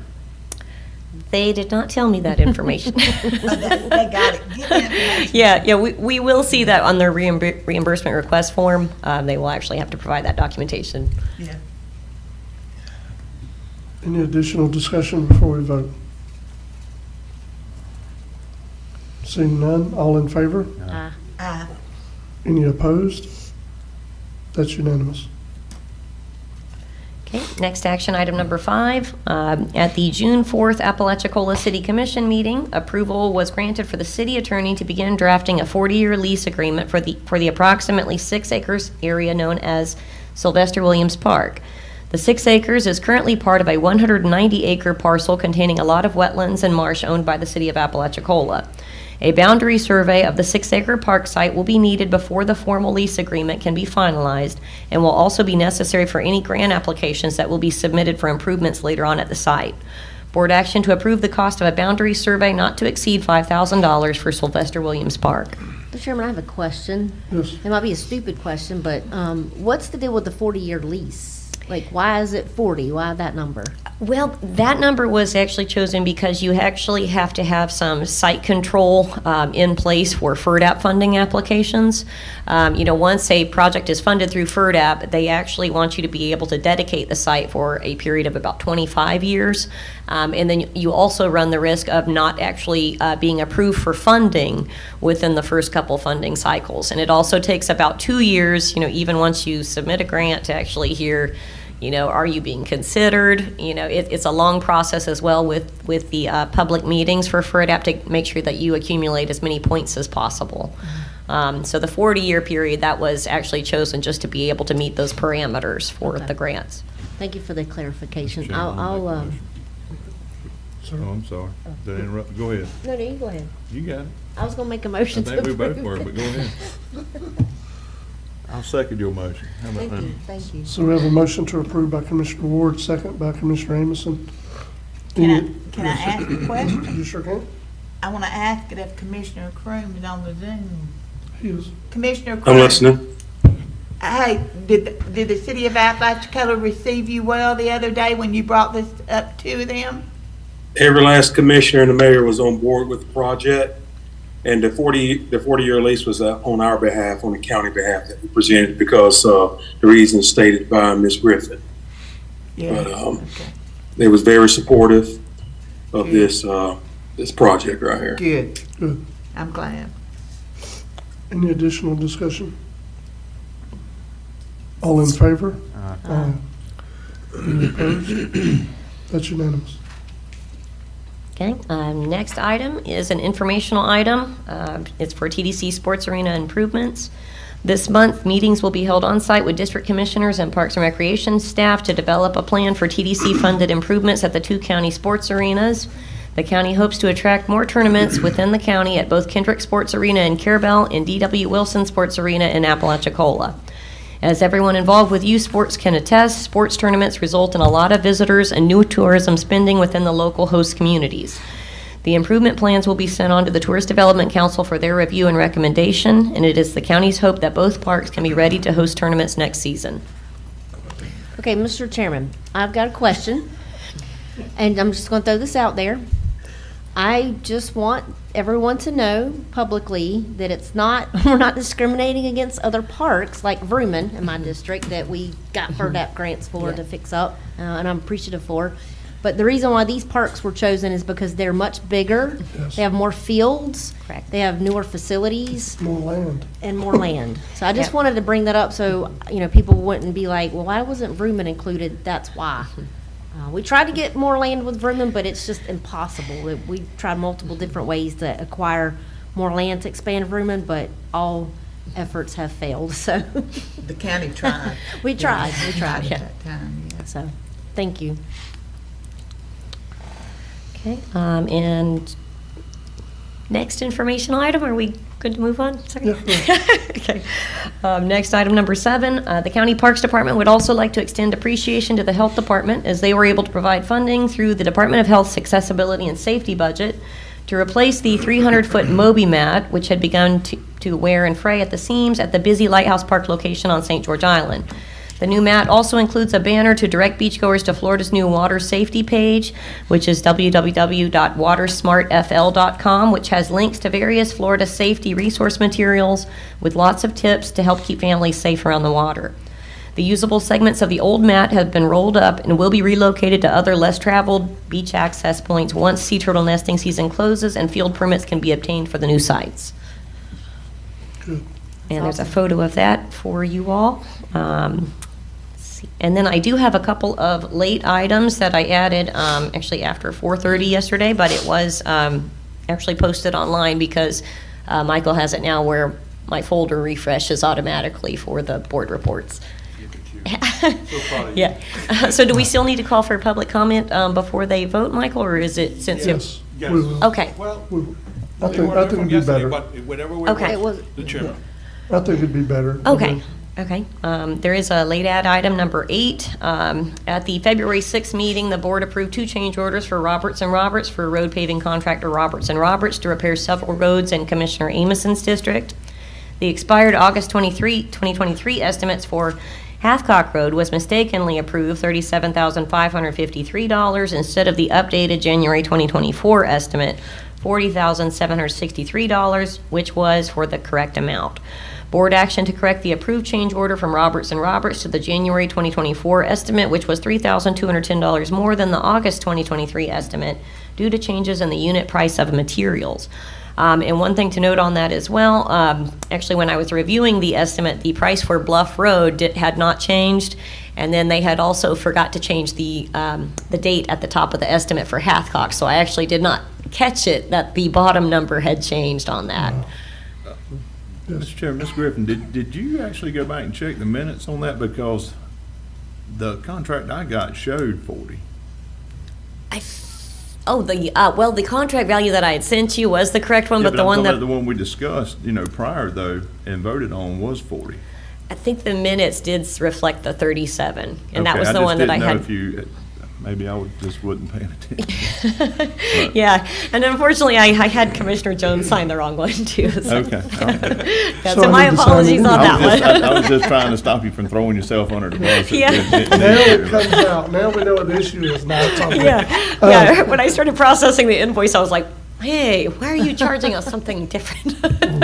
So before we take any possible action, I will call for public comment, since this was a late add item to our agenda. Anyone in the room?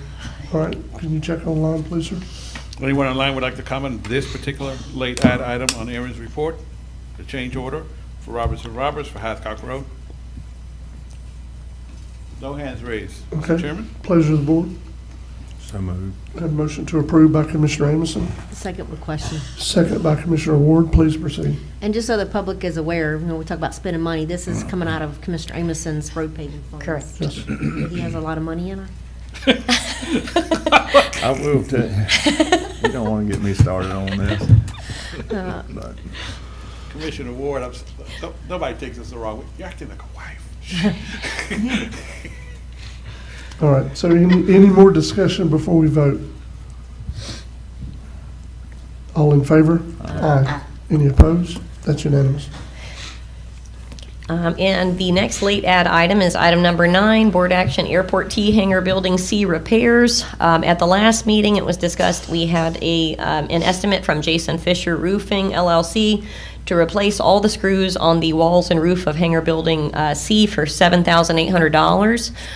You all mentioned at the last meeting, since we were getting overhead door, to come out there and actually give us an estimate to also repair that same row of hangars. At this point, we still do not have the quote from Overhead Door, even though they have come out and visited the site, and I've got several calls into them trying to get that estimate from them. But I would like to request that we go ahead and proceed with the approving the quote from Jason Fisher Roofing LLC for $7,800, where he can get going on that. I have a question, Ms. Aaron. If it's below $10,000, do we need board action? Well, we do, because it is actually the airport for you all. And so we typically will bring large repair items to you all for discussion on that. Well, I'm particularly referring to our bid policy. Oh, yes, So we don't have to worry about actually that. get Okay. multiple quotes if it's less than 10. Because of the amount it is. Okay. Correct. So before we take any potential action, since this is a later add item, I will call for public comments. I guess we'll wait on Mr. Morone. I don't know where he went to. We can't check Zoom without him. Sir, we need to check and see if everybody on Zoom wants to comment on this item. Anybody in Zoom would like to has any public comments on item 9? Airport repairs, Mr. Fisher's for the roof. All right, No hands raised. thank you.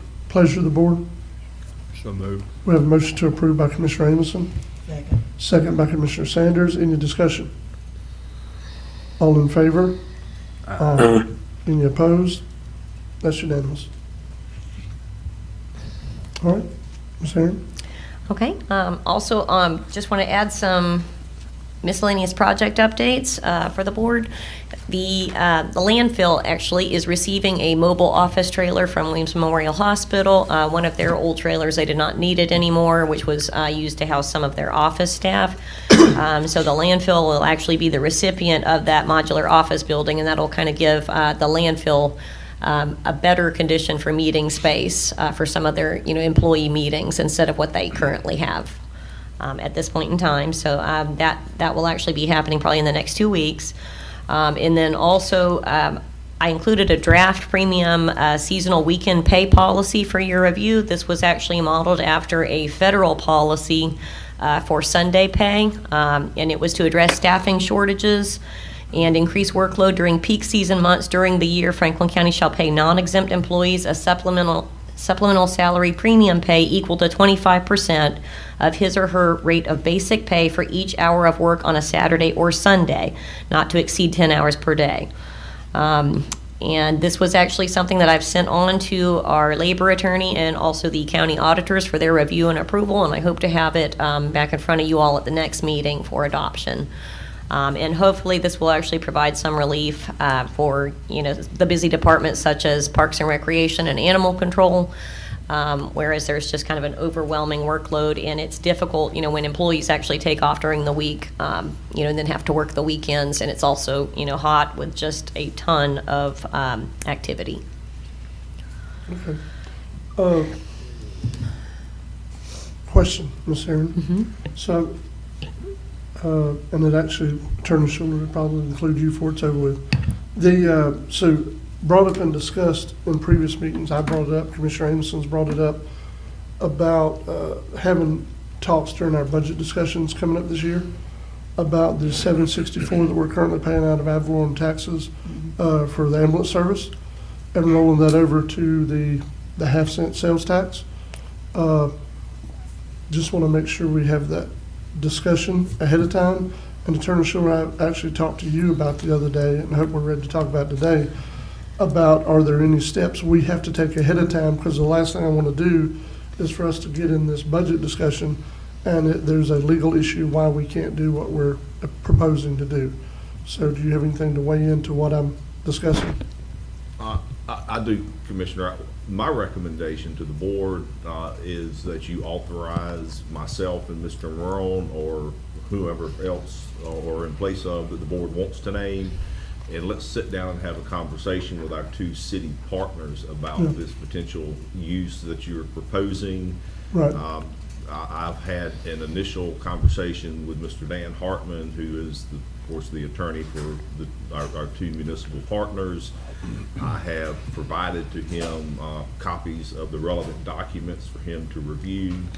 Seems like Mr. Hartman was the City of Carabel attorney at the time that the interlocal agreement was entered into with the City of Carabel. And there were lots of negotiations and concessions and things that were agreed upon at that time in order to cross the finish line on the ballot and the surtax and the interlocals. And the reason the interlocals are integral to the process, in addition to the ballot language, is because the surtax that was authorized by the board in 2007 is a general revenue surtax. And absent the interlocal agreements, what would happen is the amount of the tax raised by Carabel would go to Carabel, and they could spend it on anything, roads, salaries, anything they wanted to. Same thing for the city of Apalachicola, same thing for the county. What the interlocals do is they pool that money into your healthcare trust fund, and among the agreements that were made at the time was a prioritization of the use of those healthcare trust funds. So I think it's incumbent on us to sit down, formally meet with our partners, tell them, you know, what the proposal is. Just my perception, but I think reducing ad valorem taxes for their residents would be as attractive to them as it is to this board when you're considering doing that. So that's my recommendation to the board. I've humbly submitted myself and Mr. Marone to lead that on your behalf, or whoever you want to appoint. You just need to take action in that regard. Sit down and have some formal discussions. Yeah, I'm fine with that, if the rest of the board is. I just, like I said, I don't want to derail any budget discussions we're going to have with other talks. We need to have those talks now, those understandings now. Because I agree with exactly what you said. It's not looking at the ballot language, it's not an attempt by the county to take away anything from the cities or the memorandums we have with the cities. But this tax has now grown to a big enough amount every year that we can take this off of everybody's tax roll. And all of our citizens, including those that live in the cities, will not be paying an additional tax on their regular taxes that they pay ad valorem every year. For health care, it'll be covered by, you know, Williams is still going to get the money, but it's just going to be coming from a different source. Yeah, I agree. I agree. And I would like to add to that, if the committee that needs to go talk to the city of Carabel and Apalachicola is you, Mr. Shooter, because you're the legal side of it. Michael represents the county, and Erin is the money person, and she really needs to get in there because she's the one that's going to be dealing with it. So I mean, can we do that in the form of a motion and get it started? Yes, that'd be my recommendation. I will make a motion that we start the process and to have this committee of Michael Schuler, Erin Griffith, and Michael Marone go and talk to the two cities concerning the interlocal and the money's coming out of the healthcare trust fund to fund the ambulance service, and that's my motion. So we have a motion to do what we've been discussing by Commissioner Sanders, and a second by Commissioner Amison. Any additional comments before we vote? All in favor? Aye. Any opposed? Yes, sir? Oh, I thought you said something else. Now, I also want to, and I did not remember this yesterday, Mondays are extremely busy for me. Attorney Schuler, if you know, can you please remind us, before we move on from this area, this is still tied to some of the stuff we're discussing. What is the date of the Alliant contract? Is it October or November? Do you remember? It's, ma'am? I can tell you, it's October 31st, November 1st, so it's My right. understanding is October October 31st, I think. 31st. Okay, But we got to deal with them before they, okay. we got to deal with Yeah, I just was trying to remind myself. Okay. Anyone have anything else for Ms. Griffith before we move on? Just Mr. got Chairman. one more thing. Go ahead. No, please. I was just going to say, Mr. Chairman, I know we were submitted our request for roads in our districts, and I was going to get an update to see kind of where we are with that. Yes, actually, Caleb actually wants to have a meeting with you, probably, if you can squeeze him in the next week. Me or the whole? Actually, you. Me. You for your roads that you have selected. Okay, all right. Yep. I'll give Caleb a call. Yep. And actually, we'll be going out for the striping bids as well, relatively quickly. Okay. I And finally got to. I think that's it. Thanks, Aaron. Ms. Griffin, I thought about this last night, but you sent me that invoice from Roberts and Roberts. Have you paid that yet? It is actually included on this bill payment list at this point in time. I did tell them to hold it though, because they typically will pick that one up. So, there any issues on that? It was a. No, I was just gonna say hold it until they finish the job. Okay. Well, it was actually a 100% invoice for the Bluff Road repair, Yeah, I'm and then looking just a at it. partial payment for Hathcock. And them houses are partially filling up with dust out there because we're in a month now of when they said they were gonna do the project and we keep kicking it down the road. I'm just a little aggravated with them, that's all. You want to put a hold? I'm getting there, but not right now. I'll give them Okay. another week or so. Okay. But it's just getting to the point beyond ridiculous, to be honest with you. And also, I want to share that invoice with my fellow commissioners. Okay. And point out the fact that a few things on there that's just, I got a hard time with, but we'll save that for the next discussion. Okay. All right, anything else for Ms. Griffith? I've got one thing. All right, go ahead. When Roberts gets through with the phase 2 of 67, which I made sure yesterday, I stopped and talked to the engineer again to make sure it's gonna be 26 feet wide. I'm so proud of that line. Anyway, are we ready to jump in on that phase 3? And I think it's going to CWR. I think. Yes. Yep. Okay, are we ready to jump in and start the phase 3 so we can just get that? We should be through? ready. Yep. We should be ready once they complete. Okay. And then, we've already got the mitigation points for phase 4 worked out. Yep. Phase 4 is actually still finalizing design, but once that happens. Okay, but I want to yeah. do it where we can do it and be done with it. So we can ride on a good road all the way up there. It'll be very nice. Yes. I know. And taking their sweet time. But Anything else for Ms. Griffith? Thank you, Aaron. Mr. Morone? All right, Commissioner. So action item number 1.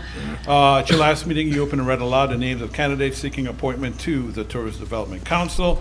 Today, I've created a ballot with a list of the candidates, passed it out to you with ranking scoring, for ranking scoring based on your preference. I'll ask that you don't put the ranking number, but you put the points instead, because then I'll hand them over to Erin. She's going to tally, and then she will make copies. are the numbers of the point?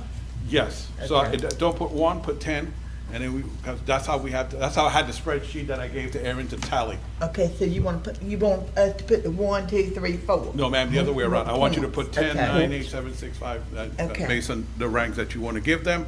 If you would fill those out, I ask that those are not, there's no place for a signature. I will certify them and date them today. I'm asking that you do not sign those sheets, just fill them out and hand them. I'll come back and pick them up, hand them to Erin to tally, and she'll make some copies of the total sheet, hand it back to you, and then you guys could then make a decision. And while she's doing that, we could move on to another item and come back to that. But I'll give you a second and for the public knowledge, I sent you a draft of this last week, so you were aware of what we're doing. So it's not like you're seeing it for the first time today. And 10 is the full number? 10, so 10 would be ranked number 1, 9 points would be ranked number 2, et cetera, all the way down to the 6th ranked person would be number 5. I know you're aware that we had 7. One of the candidates admitted that, let me not say that. have to press anybody. I called and verified that one of the candidates is a collector of the tax and will continue to be a collector of the tax, and she would defer her application until we are looking for the seat that is a collector of the taxes. Yeah. And, yeah, thank you. And I'll pause. As they say in show business, an uncomfortable pause until Got some we. Jeopardy music playing. Thank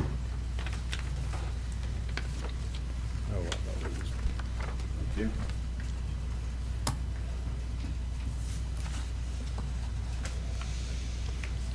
Hey, Commissioner, we can't play Jeopardy Got music. 'cause messed up on the numbers. if we play Jeopardy music, everything going forward, people would do it in the form of a question.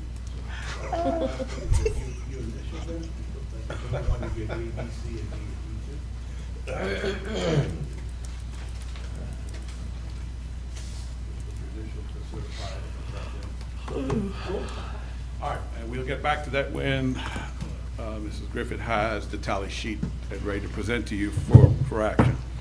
Mr. Morone, Yes, sir. confirming that you do have my sealed ballot. I did. Commissioner Croom filled Thank these you. out previous to this moment right now, and Aaron has that ballot also. Okay? Thank you. Yes, sir. Thank you, Commissioner.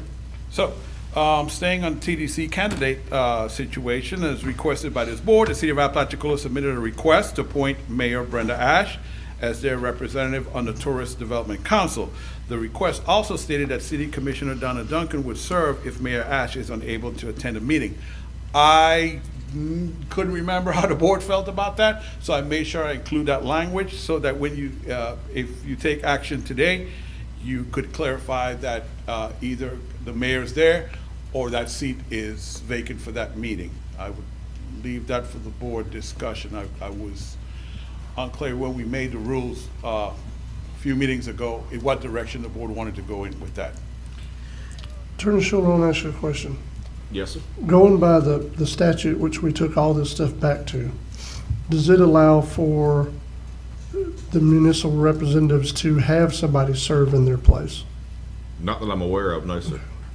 I mean, granted, and I'm not trying to make it about the cities, but that's who we're talking about now. I have no problem or no issue. I have chaired that board on behalf of this commission now for a couple of years. I have no issue with anybody attending for anybody else, but I don't think the state statute language, which we're doing our best to follow, allows for somebody to be in somebody's stead and actually have the possibility of making motions and votes. I don't read that anywhere. But if we do, please advise us, because that's, I'm not trying to make it contrary to the cities. I just don't see that language anywhere. Commissioner, I am unaware of any provision in the state statute which allows for a substitute member Right. of the TDC board, whether it's from a municipality or a collector of the tax. I Right. mean, you're a member, and if you're present, you're Right. present, and if you're not, you're not. Okay.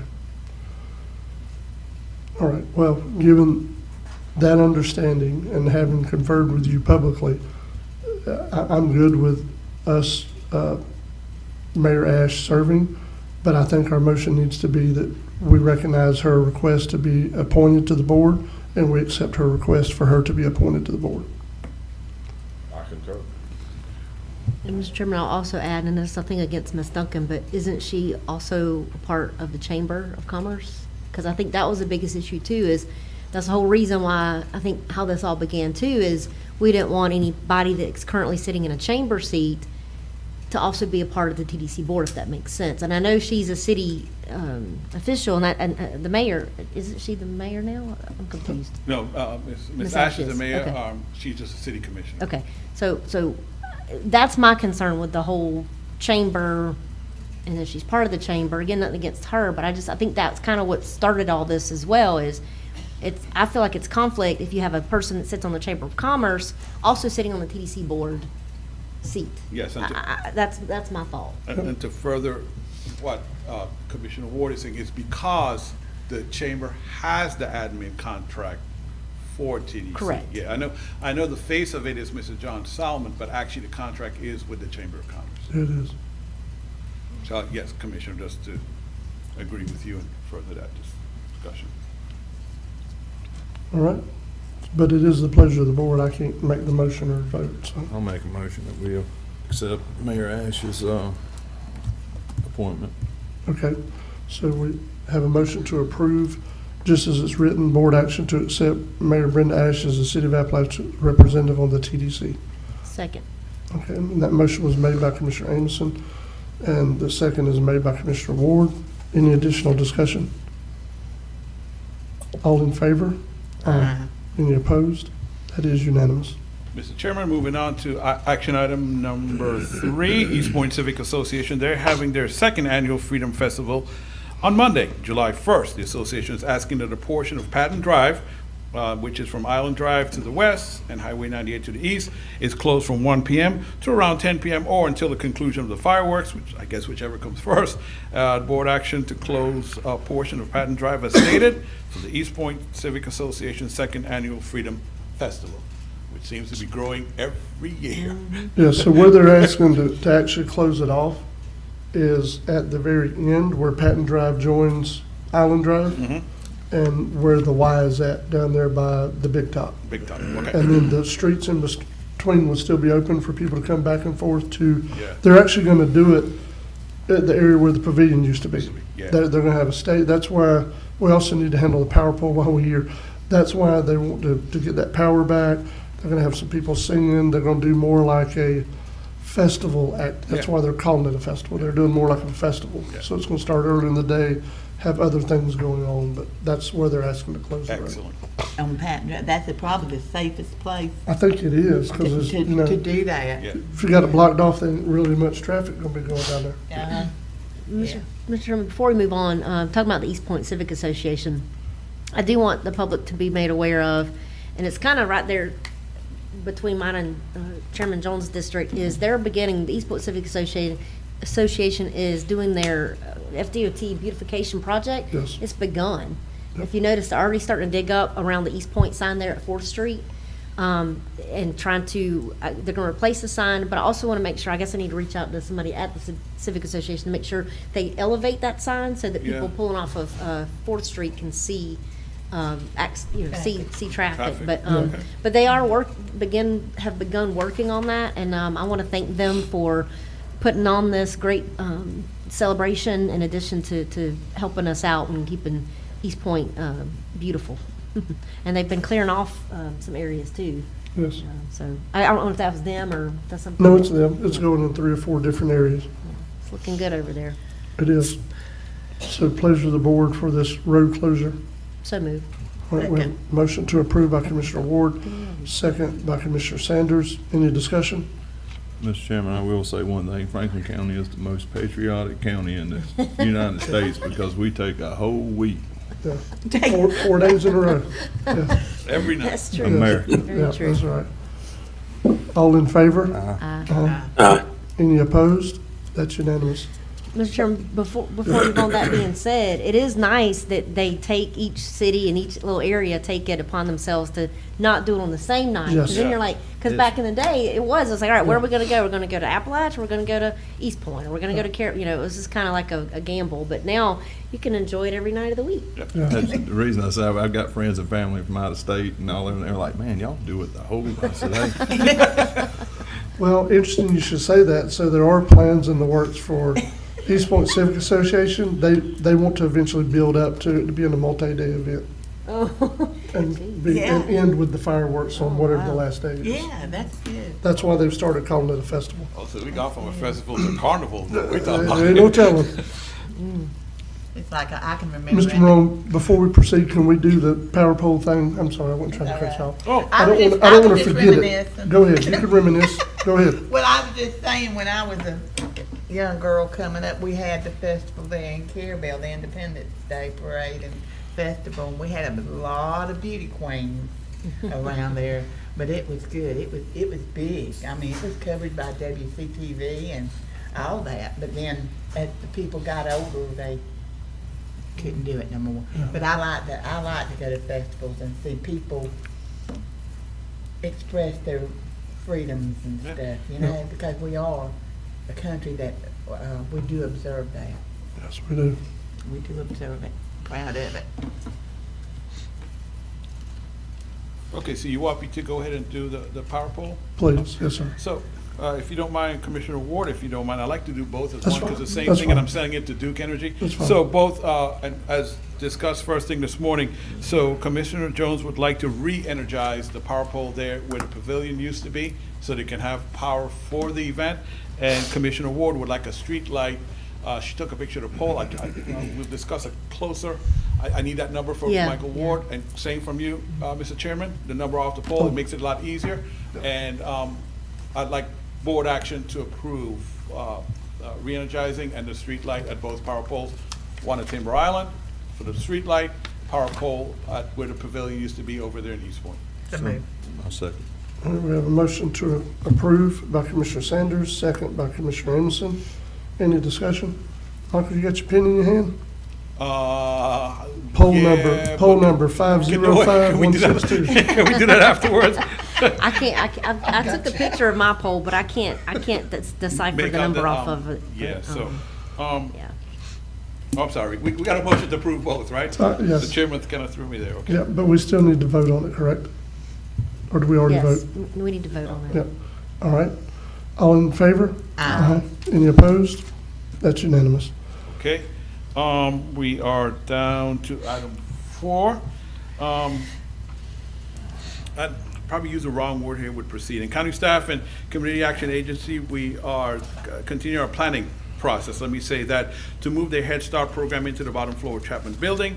Attorney Shula has a draft agreement he's reviewing that will include a proposed $1,300 monthly rental agreement plus utilities. Hopefully, the final draft of the agreement will be presented at your July 2nd meeting for approval. Mr. Shane Phillips and I met with Community Action Head Start representatives yesterday to go over some of the changes they want to make downstairs for the kids on one side. It's really good to see kids. Kids on the one side and their offices on the other. They are using most of the bottom floor. I believe Panhandle players are using one office downstairs and one upstairs. So they're using less space than Dr. Sonala was. That's why I went with the 13, slightly less for that. So I'm asking for board action to authorize Attorney Shula to review and edit the draft rental agreement. Hopefully it'll be presented at your July 2nd meeting between the county and Community Action for the use of the Chapman Building bottom floor for the Head Start program. It's very convenient that they can go out that one door and walk right into the library and have activities at the library for the kids too. So move. I have a motion to approve by Commissioner Amison, Second. second by Commissioner Ward. Any discussion? All in favor? Aye. Any opposed? That's unanimous. Before I hit the informational items, let's go to some of the others I discussed earlier this morning. Commissioners, I'd like a motion to advertise for the PZA openings. One is the at-large, the other is District 5, correct? And I will run that ad as I run the AOED ad for members to save us some money, because our ads are expensive, Commissioners. I'm sorry to tell y'all, they're really expensive. So if I can get a motion to do that, I will try and get it in next week or the week after the latest. So move. All right, we have a motion to approve by Commissioner Amison, Second. second by Commissioner Ward. Any discussion? All in favor? Aye. Any opposed? That's unanimous. Next action item was, again, we discussed this morning, and Commissioner Sanders, I'm sorry, you're gonna have to help me again, appointing Commissioner Sanders to that National Forest Board. Well, they call it RAC. Okay. It's recreation and about the recreation areas in the forest and different things about that. Okay. But, Because to the point, I need board They action, need- so it's in the minutes. They need a letter of support or an appointment?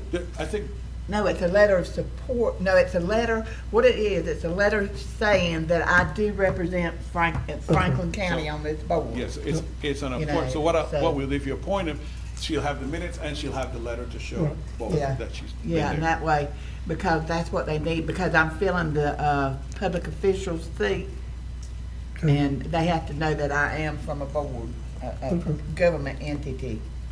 So that's the reason. So move. All right, so we have a motion to approve by Commissioner Ward, second by Commissioner Amison. Any discussion? All in favor? Aye. Aye. Any opposed? That's unanimous. Can you print out, make copies of them? The total sheet for me? I'll go through some information items and, you can make copies in there. Oh, okay. I'm sorry, Commissioners. So here we go. Leslie Street repairs. Say yay, Attorney Schuler, yay. I'm just messing with him. So, information last week, Mr. Travis Wade, City Manager for Apalachicola, forwarded DOT contract documents and technical specifications for Leslie Street resurfacing. It's a small county outreach program, a SCOP project. These documents included a notice to receive sealed bids. I uploaded this packet to the county's bids and awards webpage, sent an email to everyone on the county's bid notification list in order to assist the city with advertising this project. Hopefully, the city will receive enough bids to proceed with this project. I'll keep you updated on the progress of this SCOP project. The light is at the end of the tunnel, Commissioners, to get Leslie Street reopened. It's there. Can I ask a question? You can. So Apalachicola has been approved for a SCOP project? Yes. I am so proud of that. Yes. That's what we got it for. If we hadn't done that back then years ago, it would never have been approved. Yes. Because it didn't meet the criteria. Yep. True, that's true. You talking about work y'all did in the Small County Coalition? Yes. Yeah, Yeah. yeah. Good job. Scrap and SCOP Yes. and county incentive grant and many a year. Good job. But that's good it's finally coming home. Yes. You know what I mean? Yes, it is. So when Yeah. you go down next week, make sure you tell somebody down there the benefits of what they've Yeah. done.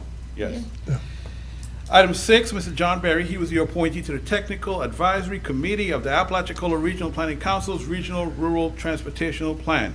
He submitted some documents for your review.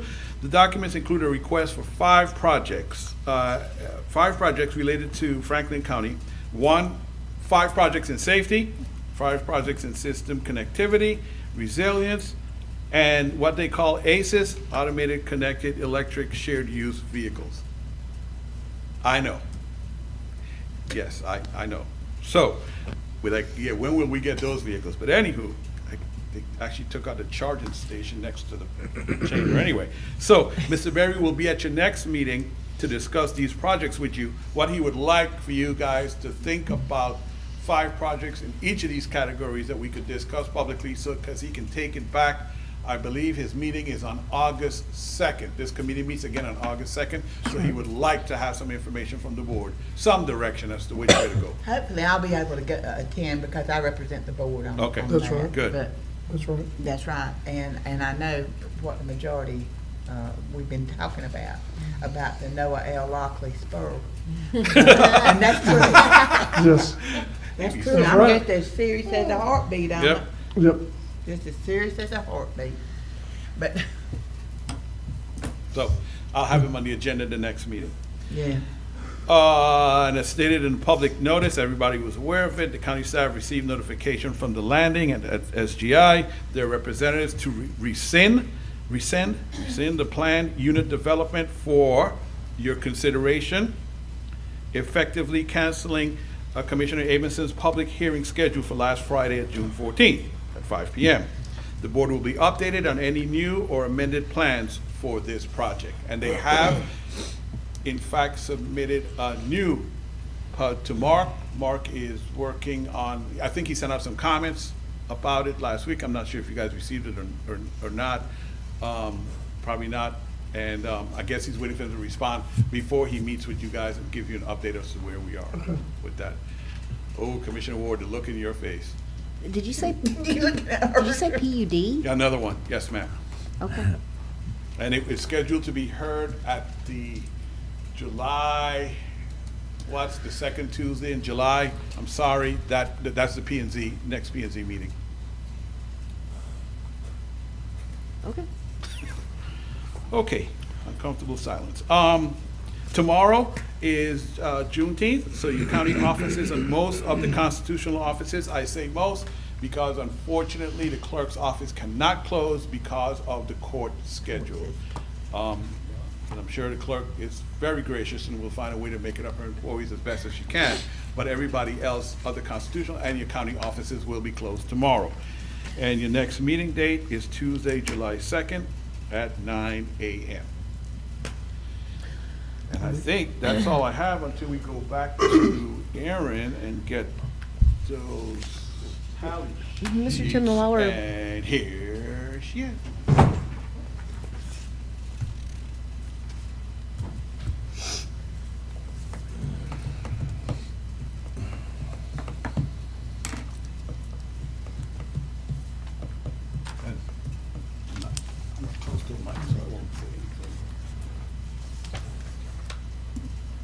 How's, Mr. Chairman, how's Commissioner Croom gonna get these? Did you guys email? Yeah, she just emailed them. Thank you. I wanna make Yeah, sure. I am. Thank you, Commissioner Ward, for checking for me. Yes, I was gonna snap a picture and send it, but look at that. Every day, it makes me so proud. So, you have in front of you the tally, the totals. So, now it's just, there are 2 seats. These 2 seats are not collectors of the tax. No one on this list is a collector of the tax. So, Commissioners, I just look for some direction from you.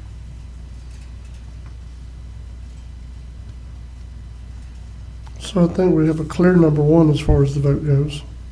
Do you want to do them separately, or how are we supposed to be doing this? That's, I'm just looking at the tally sheet. it is.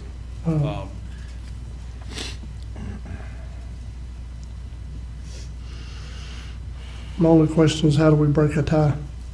Yes, I That's what I- did not expect a tie. Is that gonna I be- will be very Yeah. honest Is that with gonna you. require a revote? Oh, I'm sorry, you don't have one attorney, so you need to see also. He might, If you have a tie, you don't have a decision. That's what I'm saying. Do we have to revote on just those 2? You could revote, or you could just table the whole thing until you have a full board present. I mean, however the board wants to proceed. Well, that's we true, do a because he can't revote right revote, yeah. Yeah, Yeah, because attorney, I call you commissioner, call the commissioner's attorneys. So Commissioner Croom is, correct, is not present, so he would need to be present for a revote. Okay. If that's what the intentions, So, Mr. Chairman, can I ask a Yes, question? you Can we move forward with the the 1, one and then Yes. revote on the Yeah, other? you I- could. I would like to You do could, that. because there are 2 seats. Yes, there's nothing Yeah. stopping you from at least appointing one of the seats today, which would be progress, because then that's one more person that attends a meeting that Chairman Jones has to chair, and always worries about, having enough people there, Yes. so we need a quorum, so, okay. yes. And then, in addition to that question, would any revote only be the 2 names that are tied? Their second place? I would recommend that, Yeah. but that is, Okay. yes, Well, that's how I think we should proceed. but- yes. Attorney Schuler? So the board's wanting to move forward with 1 appointment and then table the issue of filling the second seat until the next meeting, July 2nd, when you have a full board present. Yes, sir. When we're all here to be able to revote. Oh, you That's want what to we're revote on the, The second place, because Okay. it's a Yeah, tie. Second seat, 'cause okay, all right, sure. Yeah. No, the next question is, Mr. Chairman, we can just vote on these 2 tied. We don't have to put all of them back in That's the right. mix. I agree. No, it's Yes. just the 2. it's just the Yes. 2 that top. Those are 2. 2, all right. I think Tie. that would be perfectly acceptable, Commissioner Yes. Ward. Okay. And So who do we? Commissioner, I could promise you all, Attorney Schuler, Commissioners, be aware that I believe before we end this meeting, adjourn this meeting, I'm probably going to have so many public records Oh, requests yeah. for these That's things. fine. So I'm not even going to pretend, I'm going to just go ahead and put it in the website if you guys have no problem with that. That's fine. I ain't got no problem. No. That's all good. It is public information, so it's fine. Okay, so I guess based on the discussion we've had, does this board want to go ahead and appoint the vote getter that got the most points?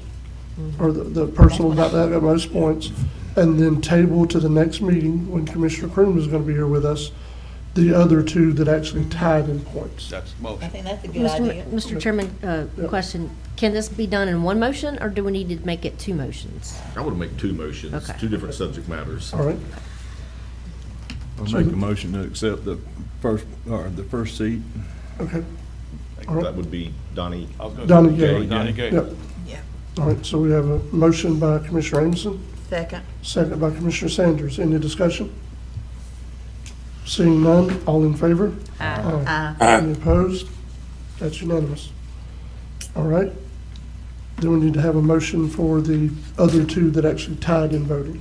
Mr. Chairman, do we need to, for the public to be I aware think of the it- names? I think so, yes, ma'am. Okay. Yes. So I'll make a motion that we table the revote of applicants Amy Hodson and Michelle McPherson. To the next meeting? To the next meeting, All July right. 2nd. All right, so we have a motion to do that, to vote again at our next meeting on 2 applicants that actually tied in number of points. And we have a motion by Commissioner Ward.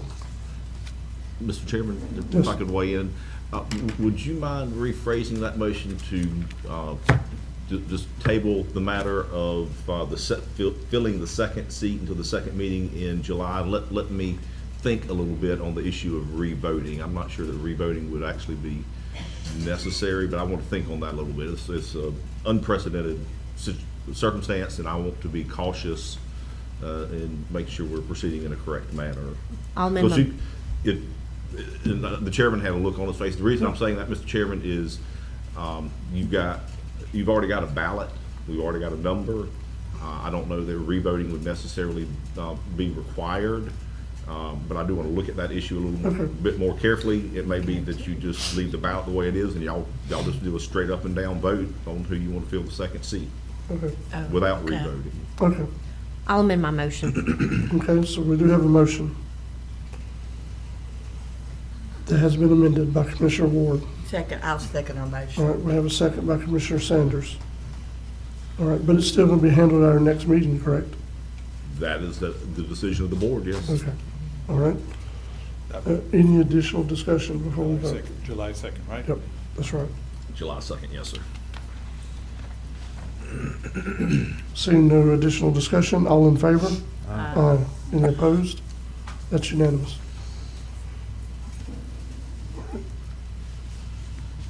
All right, Commissioners, thank you. I think, I got an update before we leave you, sir. That's it for you, though, isn't it? I think that's all the items I had. Oh, wait, I'm sorry. There's one more thing. I'm sorry. So, early in the meeting, I know you saw a hand raised from Mr. Randy Taylor. He finally sent in, it was after we had already addressed public comments, he sent in a speaker card. I will call Mr. Taylor. What he's asking about is an update on the boat ramp, I guess, in the Alligator Point ballpark area, I believe. So, I will give him a call before week's end and let him know, and I'll have him, if needed, a speaker card at the next meeting. But, I mean, Commissioner Sanders, my answer is basically, everybody has reached out to Senator Simon, especially you. We're kind of waiting for his staff to get back to us on what we can and can't do and what they would assist us in funding. I'm thinking that's the update, but if I'm wrong, just help me out here so I can address Mr. Taylor's concern. I've got the senator's number. I'm gonna call him myself and Okay. find out what's going on with that, because he did. I mean, he sat right up here and said, that he will look into Yeah. the area of Alligator Point and try to find a boat ramp, And land for a boat ramp. And the DEP is adamant that they're not going. Yeah, their thing is none of those boat ramps. That's what worries me. Excuse me, Mr. I'm sorry, Chairman. and I'm sorry, Commissioner. That's what worries me about how DEP works. Because DEP sits up there and says, y'all not gonna do nothing to this classified shellfish harvesting water. But then we've just got ponds out there at St. Teresa that it says is going into the classified shellfish harvesting water. And it's fine for them to have a permit for that dock to go over that sandbar and them seagrass. It doesn't make any sense. That's just the way I'm looking at it. It's crazy. Anyway. But, yeah, I mean, I don't know if he's watching or not, but I'll basically repeat what was said here today and let him know and encourage him if he'd still like to, or if he would wait until you reach out to the senator before he comes to the board. Yeah. Whichever way. Well, and I'll do that this week if I can get a hold of him. I don't want to do it next week. I mean, he may be down at the conference. Oh, that's true. He may be down there. You know how they come up there and give him awards and stuff. It might not necessarily be a DEP representative, but somebody there that can help you guys get to DEP in a little different fashion. Now, I got his cell phone number. Nothing like networking. I'll call him. Michael, before we go on from you, because it's been brought up before, I want to update the board on a couple of things. I did finally, I shouldn't say finally, but I did have a discussion yesterday with Representative Jason Schoaf and some people from his staff about trying to get a determination on why boulders have been placed at Butcher Pen Landing. His preliminary knee-jerk reaction is, he said, Commissioner, they might have deemed something needing repair or something that was unsafe. He said, but let me find out. And I said, well, okay, if it is that way, what steps are we gonna have to take for the public to start using again? Because you can look up on Google Earth and it's Butcher Pen Landing and camping area. You know what I mean? So it's considered a landing. So to not have a boat ramp, that just, you know, it's kind of, you need a landing to have a boat ramp to have a landing. But he assured me in talking yesterday that if there was repairs that were needed, that's something the state would take on and he would see to it. So I just wanted to update the board on that discussion. The other thing is, Mr. Morone and I want to update the board as well on this. Mr. Morone and I have a meeting scheduled today for later. We're going to talk with Chris Rito from ARPC, the executive director, and some of his staff about what it would look like. This is just a preliminary discussion, but I want to make sure the board's aware of it. What it would look like for us to try to hire or otherwise use ARPC staff to help us going forward in our planning department. Not that we have anything wrong in our planning department, but Mr. Currington is on a short list. And, you know, so he's already in the drop, isn't he, Michael? Oh, yeah. Yeah, so he's already been in the drop for a while.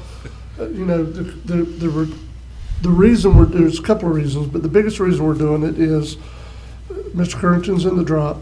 He does carry with him in his position some amount of knowledge that's possessed by him alone in the peculiarities of Franklin County.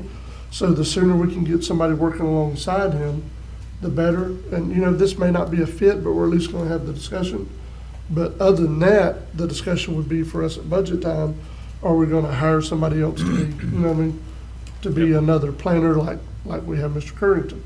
How is that going to overlap? And to be honest with you, Commissioners, completely honest, we're going to be looking at this in several different departments over the next 3 or 4 years. With Mr. Howard at the road department, Mr. Davis at the landfill, and all the departments he runs, Parks and Recreation. So, you know, we're just trying to have discussions now rather than 11th hour. And I just want to make sure the board's aware of that. Yeah, I've offered Mark the Alan Pierce clause. He didn't. He turned me down. You He know, didn't want it, did he? Yeah, Alan never really goes away, but you know, Mark is like, no, you won't find me again. So yeah. We had that conversation yesterday. Yeah, we did. Yeah, we did. But yeah, that's. Mr. Chairman, if I could just add too, and before you got, there's a couple things. I had the same conversation with you last week because as Attorney Schuler, before he starts his report, one of the first things has to do with that. And, you know, we have a zoning code that is 20 plus years old. 20 years ago, Franklin County, we all know now is not now Franklin County. And there's a lot of things in there that are contradictory.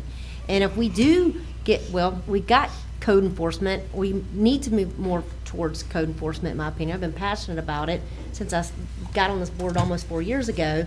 But we got to have a code. We've got to have codes that they can enforce. They can't go and say, well, the 220-.02, it's this, but then 220.62, the definition of, you know, it's sometimes contradictory, and I don't want that. I want it to be clear and concise. And we did talk about getting someone to help, even if it's a land use attorney. So whatever that looks like, I'm okay with, because we need somebody to go through our whole. And it's office staff. I'm not saying they can't do it, because they can do it because they're knowledgeable, but I don't want them to get into the weeds of having to deal with that in addition to their other roles that they have. This is too much to ask of them. So we need to have someone that's knowledgeable in land use, Florida building code.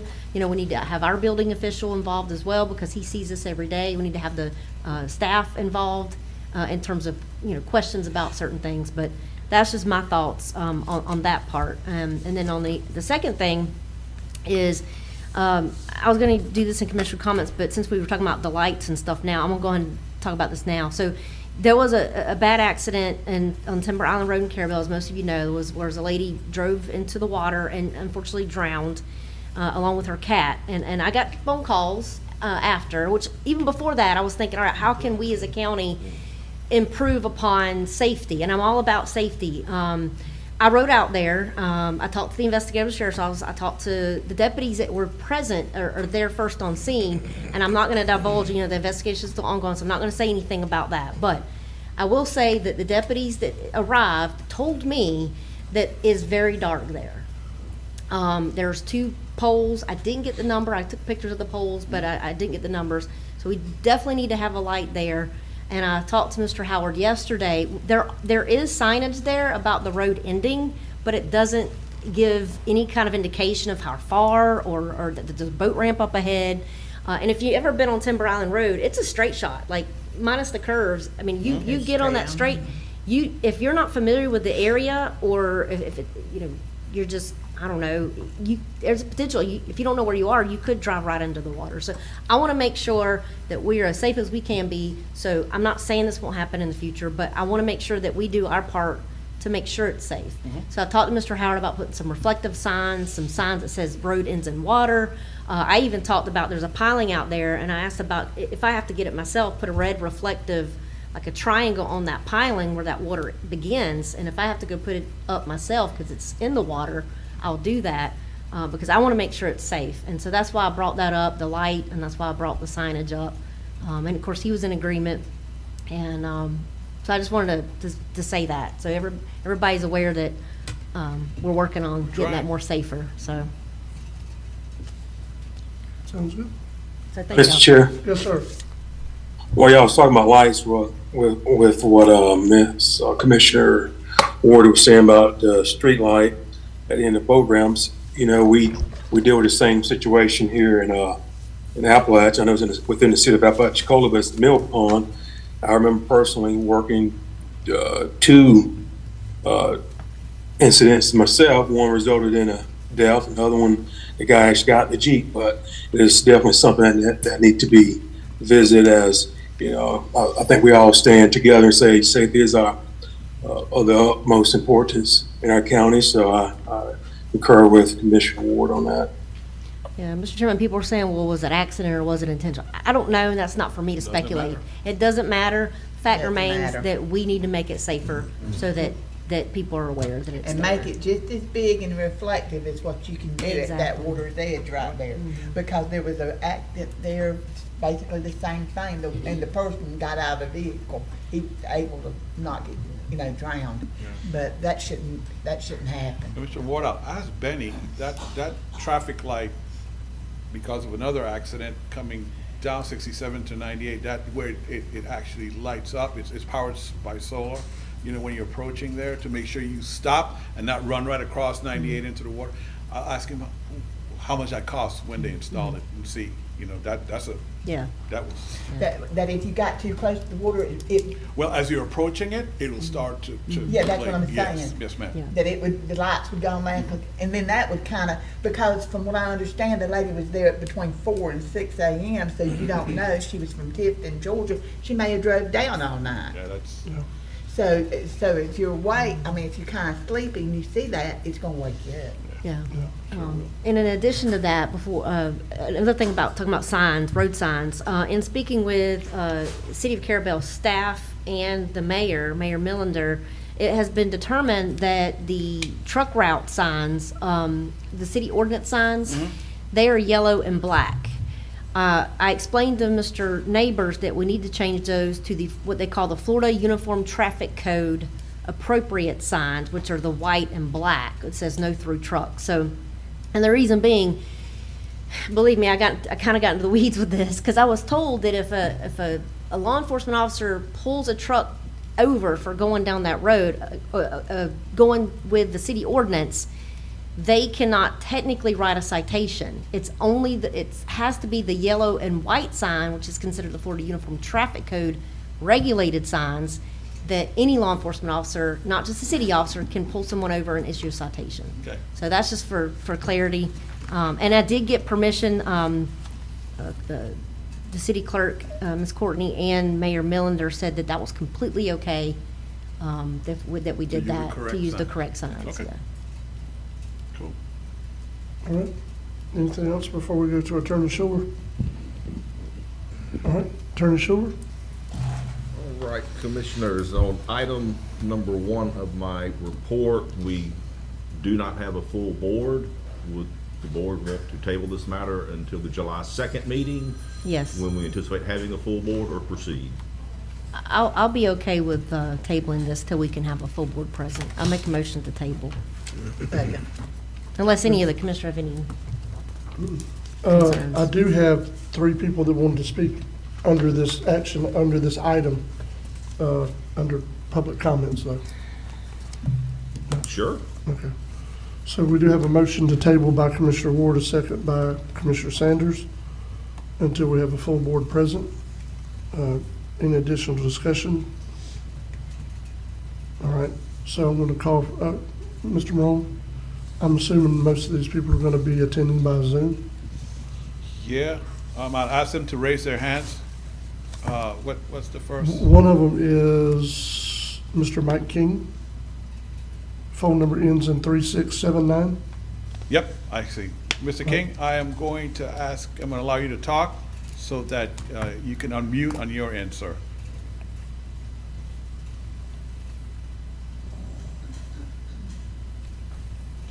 I'm going to ask him to unmute.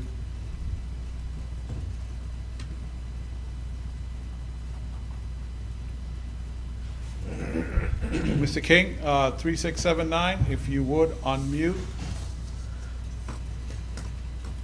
I know he's attending by phone and not by. Oh, there he goes. There he goes. Hey, Okay. can you get me now? Yes, sir. Okay. Mike King, St. George Island. After reading Attorney Schuler's notes, I'm a little disappointed this second dwelling continues to be referred to as a second structure. I have emailed the plans on file at Planning and Zoning to all the board members that clearly show the pool house is not attached to the proposed primary house. I would like if Mr. Schuler can explain why this doesn't meet the standard definition of a dwelling. So, And that's all I've got. Thanks for okay. letting me talk. Yes, sir. Yes, sir. Thank you for your public comment. I will say this, so we were taking the public comments, but this matter has actually been tabled.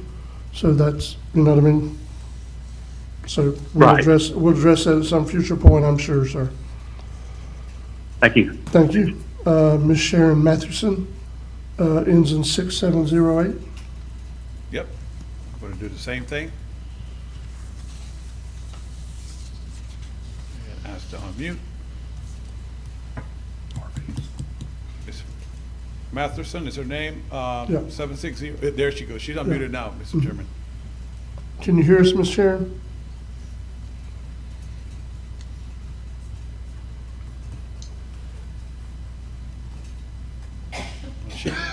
She is unmuted, Mr. Chairman, so I don't know. Oh, am I unmuted now? Yes, ma'am. I might have.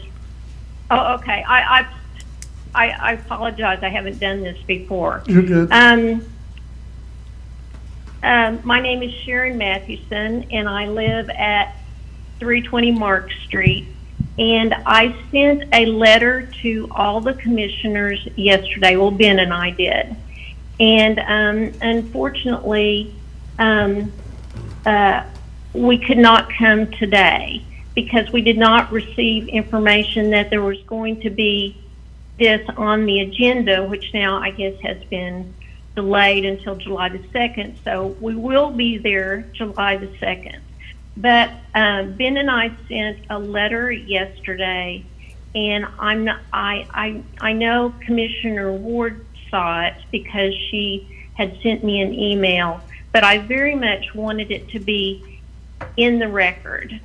And if I could beg your forbearance and let me read the letter, I would very much appreciate it. How long is the letter, Ms. Sharon? It's two pages. It's 2 pages. Should I just not do that? That's fine, but I'm sure if you sent it to us, we all got it, Ms. Sharon. I don't know that it needs to be read in the record because it has been tabled, so there's no action to be taken today. And it will be part of Okay, the file. I just. Yes. And any email you send us just- is going to be part of the file as well. Oh, okay, that's great. I appreciate that information. Yes, ma'am. I just wanted to comment that this is my neighborhood, I've lived here. I've lived in this neighborhood now for almost a dozen years. Ben and I have, and everyone's used to construction around here. It's normal. It's typical. There's going to be short-term rentals, of course, but I have no problem with a primary construction, but I do have a problem with there being two actual distinct residences on one lot that's zoned for single-family dwelling only. That is a significant issue with me and with Ben. And the fact that the zoning would be so changed, and we as a neighborhood were not given any notice that this is going to be literally a zoning change. It might be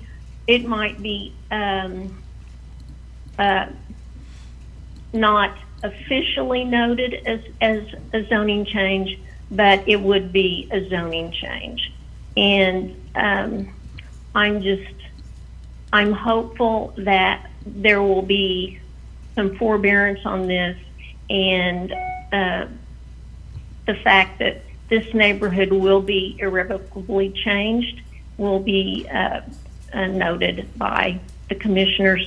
And I do want to thank Commissioner Ward for responding to me yesterday. I was very appreciative of it. And one of the things that has not been mentioned, except in my correspondence with Commissioner Ward yesterday, is parking. If there's two residents on this small pre-1981 lot, it's not a 1 acre lot, it's a small lot. If there are going to be two residents there with two distinct groups of people, there's no parking. And we're on the sand streets, very narrow. They get gutted very easily by the rain. And it would be dangerous to have significant number of cars parked literally in the street, because there would be no significant parking for them on the lot. So I think that it's a safety factor too, as well as all the other considerations that we might have. And I appreciate your letting me speak. Thank you very much. And I understand this is a difficult issue, but for us, just changing the zoning so significantly without us being able to have input has been very disconcerting. Thank you. Thank you, Ms. Sharon. All right, that was all the public comments I had. We haven't voted on the motion yet, Mr. Chairman. Okay. All right, so any more discussions before we vote? All in favor? Aye. Any opposed? That's unanimous. We have tabled it.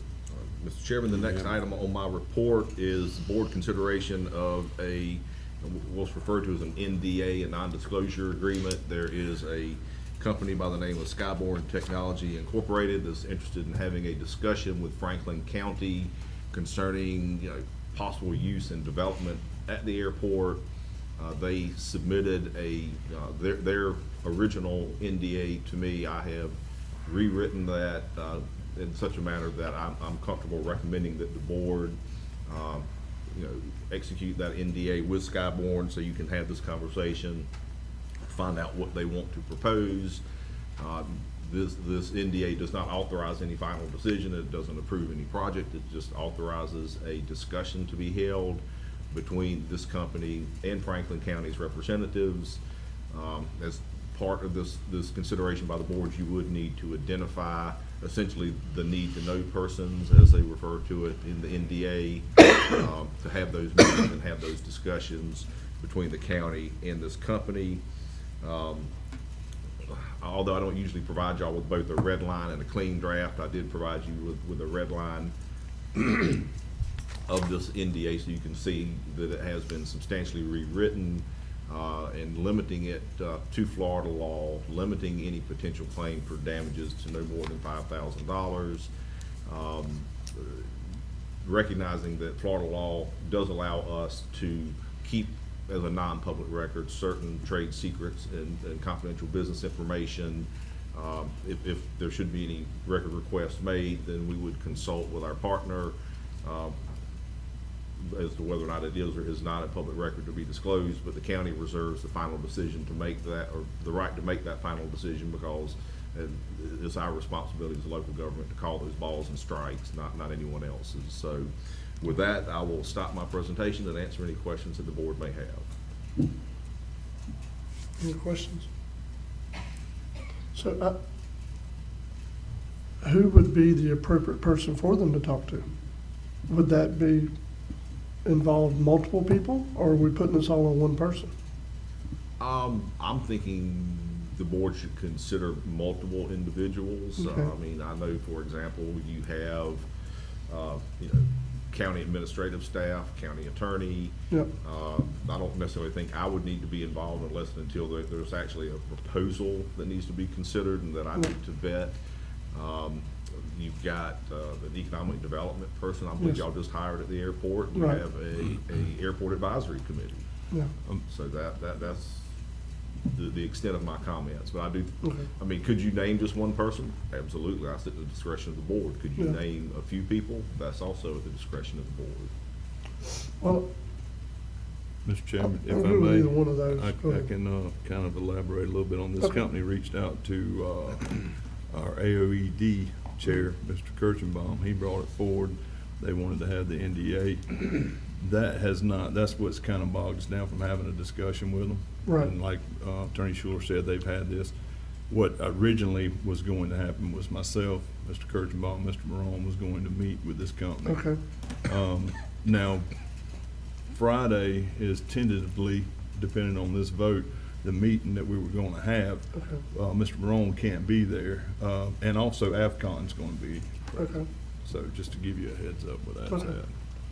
So that's fine. So any of that discussion going forward that comes to us is going to come through the AOED first to this board, is what you're saying? Yes. Okay. I'm fine with that. I just wanted us to all know kind of what direction it was going. So I'll motion that the individuals that Commissioner Amison just specified to proceed with discussing this with this company. I'll second. All right. So we have a motion to approve by Commissioner Ward, second by Commissioner Amison. So what that's going to do now, there's still going to be, let's make sure we don't hear myself in, there's still got to be somebody that is the person, or no? I just want to clarify before we move forward. So Mr. there's Chairman, no- to my understanding of the motion, Commissioner Amison, the AUD Chair, Mr. Kirschenbaum, and AVCON. Okay, that works. All right. Any additional discussion? All in favor? Aye. Any opposed? That's unanimous. Okay, Commissioners, the possible discussion items remaining on my report are the draft ordinance for the countywide no parking ordinance, which is presently scheduled for a public hearing on July 2nd at 11 a.m. The board has tabled the travel trailer ordinance, so I will publish a notice of cancellation of the July 2nd public hearing. And then there's also a draft ordinance removing docks as exempt structures allowed before the principal structure, all this allowed by the zoning code, is constructed on the property. That public hearing is scheduled for July 2nd at 11:10 a.m. Did the board want to discuss any questions that you may have about the two remaining public hearings in the draft ordinances? No, the only discussion items I had with you, I addressed them with you yesterday when we were on the phone about if we do adopt the countywide no parking, the amount of signs we're going to need to install. But, I think we can address that. The other thing is, and I will say this now, I'm not trying to say we don't need to have this public hearing on the docks, but I will say this, if we can do something with RVs, I think our dock issue kind of goes away. Yeah. Mr. Chairman, I kind of agree too. It's kind of, I don't know. The dock thing, we definitely need to address it, but we've also got some other things going on with our zoning code. I don't know if, I don't know. Let's just say this, I'll mull over this and think about it and get back with you on it, because, I mean, there's a lot of questions at play, and I don't want to get into the weeds, because we can certainly get in the weeds when it comes to this sort of thing, so. Mr. Chairman, do you want to check and see if that, even though we've tabled it, is that Yes. person still available? Yes, to Ms. speak? Susan Lynn had filled out a public speaker card for the RV section. Since we're here, if she's still online and wants to speak, we definitely are not trying to keep people from speaking. Her phone number ends in 9209. Okay, there are no more phone numbers, and there are 3 attendees left. Susan Lynn. Susan, Ms. Lynn, if you're one of these, please indicate that by raising your hand. No hands raised, Mr. Chairman. Okay, well, we did call for the public comment. I would, waited till we got to that item on the agenda. Mr. Chairman? Yes. I have something for the attorney, I think it's gonna be. I got called over the weekend and the folks were saying that they're starting to use the electric bicycles down there on the beach at Alligator Point. I'm sorry, I know. Mr. Chairman, I can't help but laugh, but this is, this is an issue on McKissick Beach that we discussed. So, I mean, what do we? They're by statute, they're just a regular bicycle. There's not really anything we can do. There's nothing you can do about it? We tried that already Okay. in Commissioner Ward's district. I pulled that issue inside out and upside down and turned Over it and over about again. and could not find a mechanism to treat it as anything I other didn't than a think we regular did. I bicycle. wanted to bring it up in the public, though, that everybody would understand that these electric bicycles, there's nothing we can do about it. And Mr. Chairman, too, I think we even brought up the fact that, we talked about ordinances or making an ordinance, if I remember correctly. But we also, I had somebody reach out to me from the others, playing devil's advocate from the other side, said, I'm handicapped. The only way I can't walk miles on the beach like most people have that option. He used the electric bike to ride the beach just to enjoy our beautiful beaches. Otherwise, he wouldn't have been able to if we'd have, outlawed them or put a stricter ordinance from the Florida statute not allowing them. So I couldn't, in my good conscience, cannot deny someone who may be handicapped that option to enjoy our beach. So That's right. that also was brought up, if I remember correctly. But I definitely can relate. Really? get your scooter. Yes, I can relate. I definitely can. All right, anything else for Attorney Schuler before we go to Commissioner comments? Which we might have commented out, we've been here for a little while. Actually, I have. Go ahead, sir. Are we in Commissioner comments? Yes, sir. We've been talking about zoning and all, updating.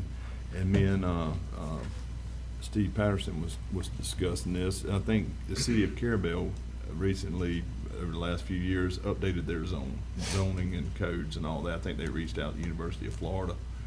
That may be something we as a county may want to look at some point, sooner rather than later possibly, because of the fact that we have we got a lot of zoning and code issues going on.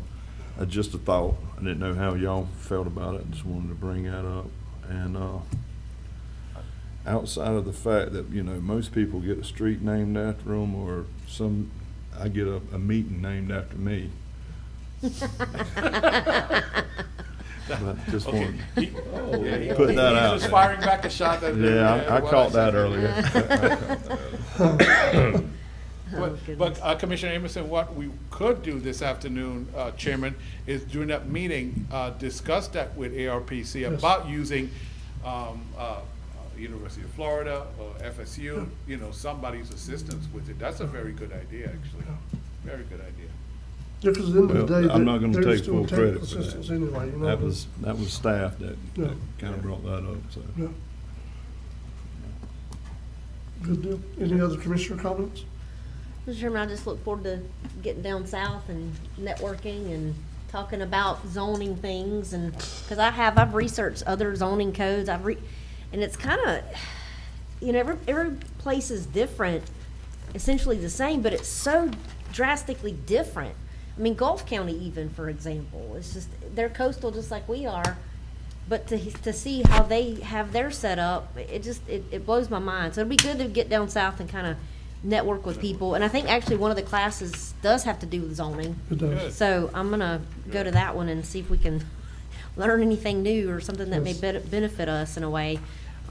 But yeah, and hopefully we won't come back with, I'm knocking on some wood, COVID this time. No, and on behalf of Aaron and myself, commissioners, we will really miss you guys when you're gone. We really will. Oh, we still can call you. You might not just pop into the office, we will be calling. Yeah, okay, yeah, we'll miss you when you're gone. Sir. Well, you know, can I say something? I was trying to say, you know, the problem with a lot of this zoning ordinances, whatever, is that the majority of the zonings and the ordinances and all were made prior to 1984, 85, somewhere up in there. Back in the days when my daddy was on the board, your granddaddy was on the board. You see? Back when Franklin County was 5,000 or 6,000 people lived here. Yeah. Now, you know, we may have 12,000, 11,000, 12,000. But you got, on any given weekend, you got 30,000 in here. Yeah. So, I mean, it's a lot of difference, and we've got to be careful how you do it, because we don't want to make sure that we push the local folks right on out. Yeah. And that's what one of my concerns is about. I'm not for one against the other, I'm for everybody, but my main thing is we need to keep Franklin County as beautiful as what it was 20 years ago. And make them laugh like how you made me laugh yesterday. We had this discussion, we were talking about the codes and, you know, swimming pools and the problems we've caused, the code has, because how the code is written. And she said, well, Michael, when the code was written, there might have been 5 pools in Franklin County. That's true. That's very true. I did. Yeah, so she had a point. So Back yes. then, there was only about 5 swimming pools, if that many.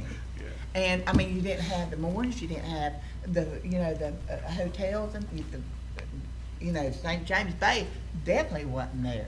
You know, so it wasn't needed at that time. Now it's needed, because we're starting to see it. But we just gotta get a handle on it, get somebody in here to help us and know that we've got the right thing that's gonna work for the county. Yeah, and furthermore, Mr. Chairman, I don't want our county staff to, they have such a big job. And I know that they have issues too sometimes. People come in there and they don't understand and they're trying to explain. So we need to simplify it not only for the people that live in our community, but the people that have to deal with the public in terms of our county staff who have to give out these permits or approve and our building inspector for having to go out and make sure they're doing what they're supposed to be doing. So it's a multifaceted task and issue, but anyway. All right, July 2nd, we'll meet again. Meeting adjourned.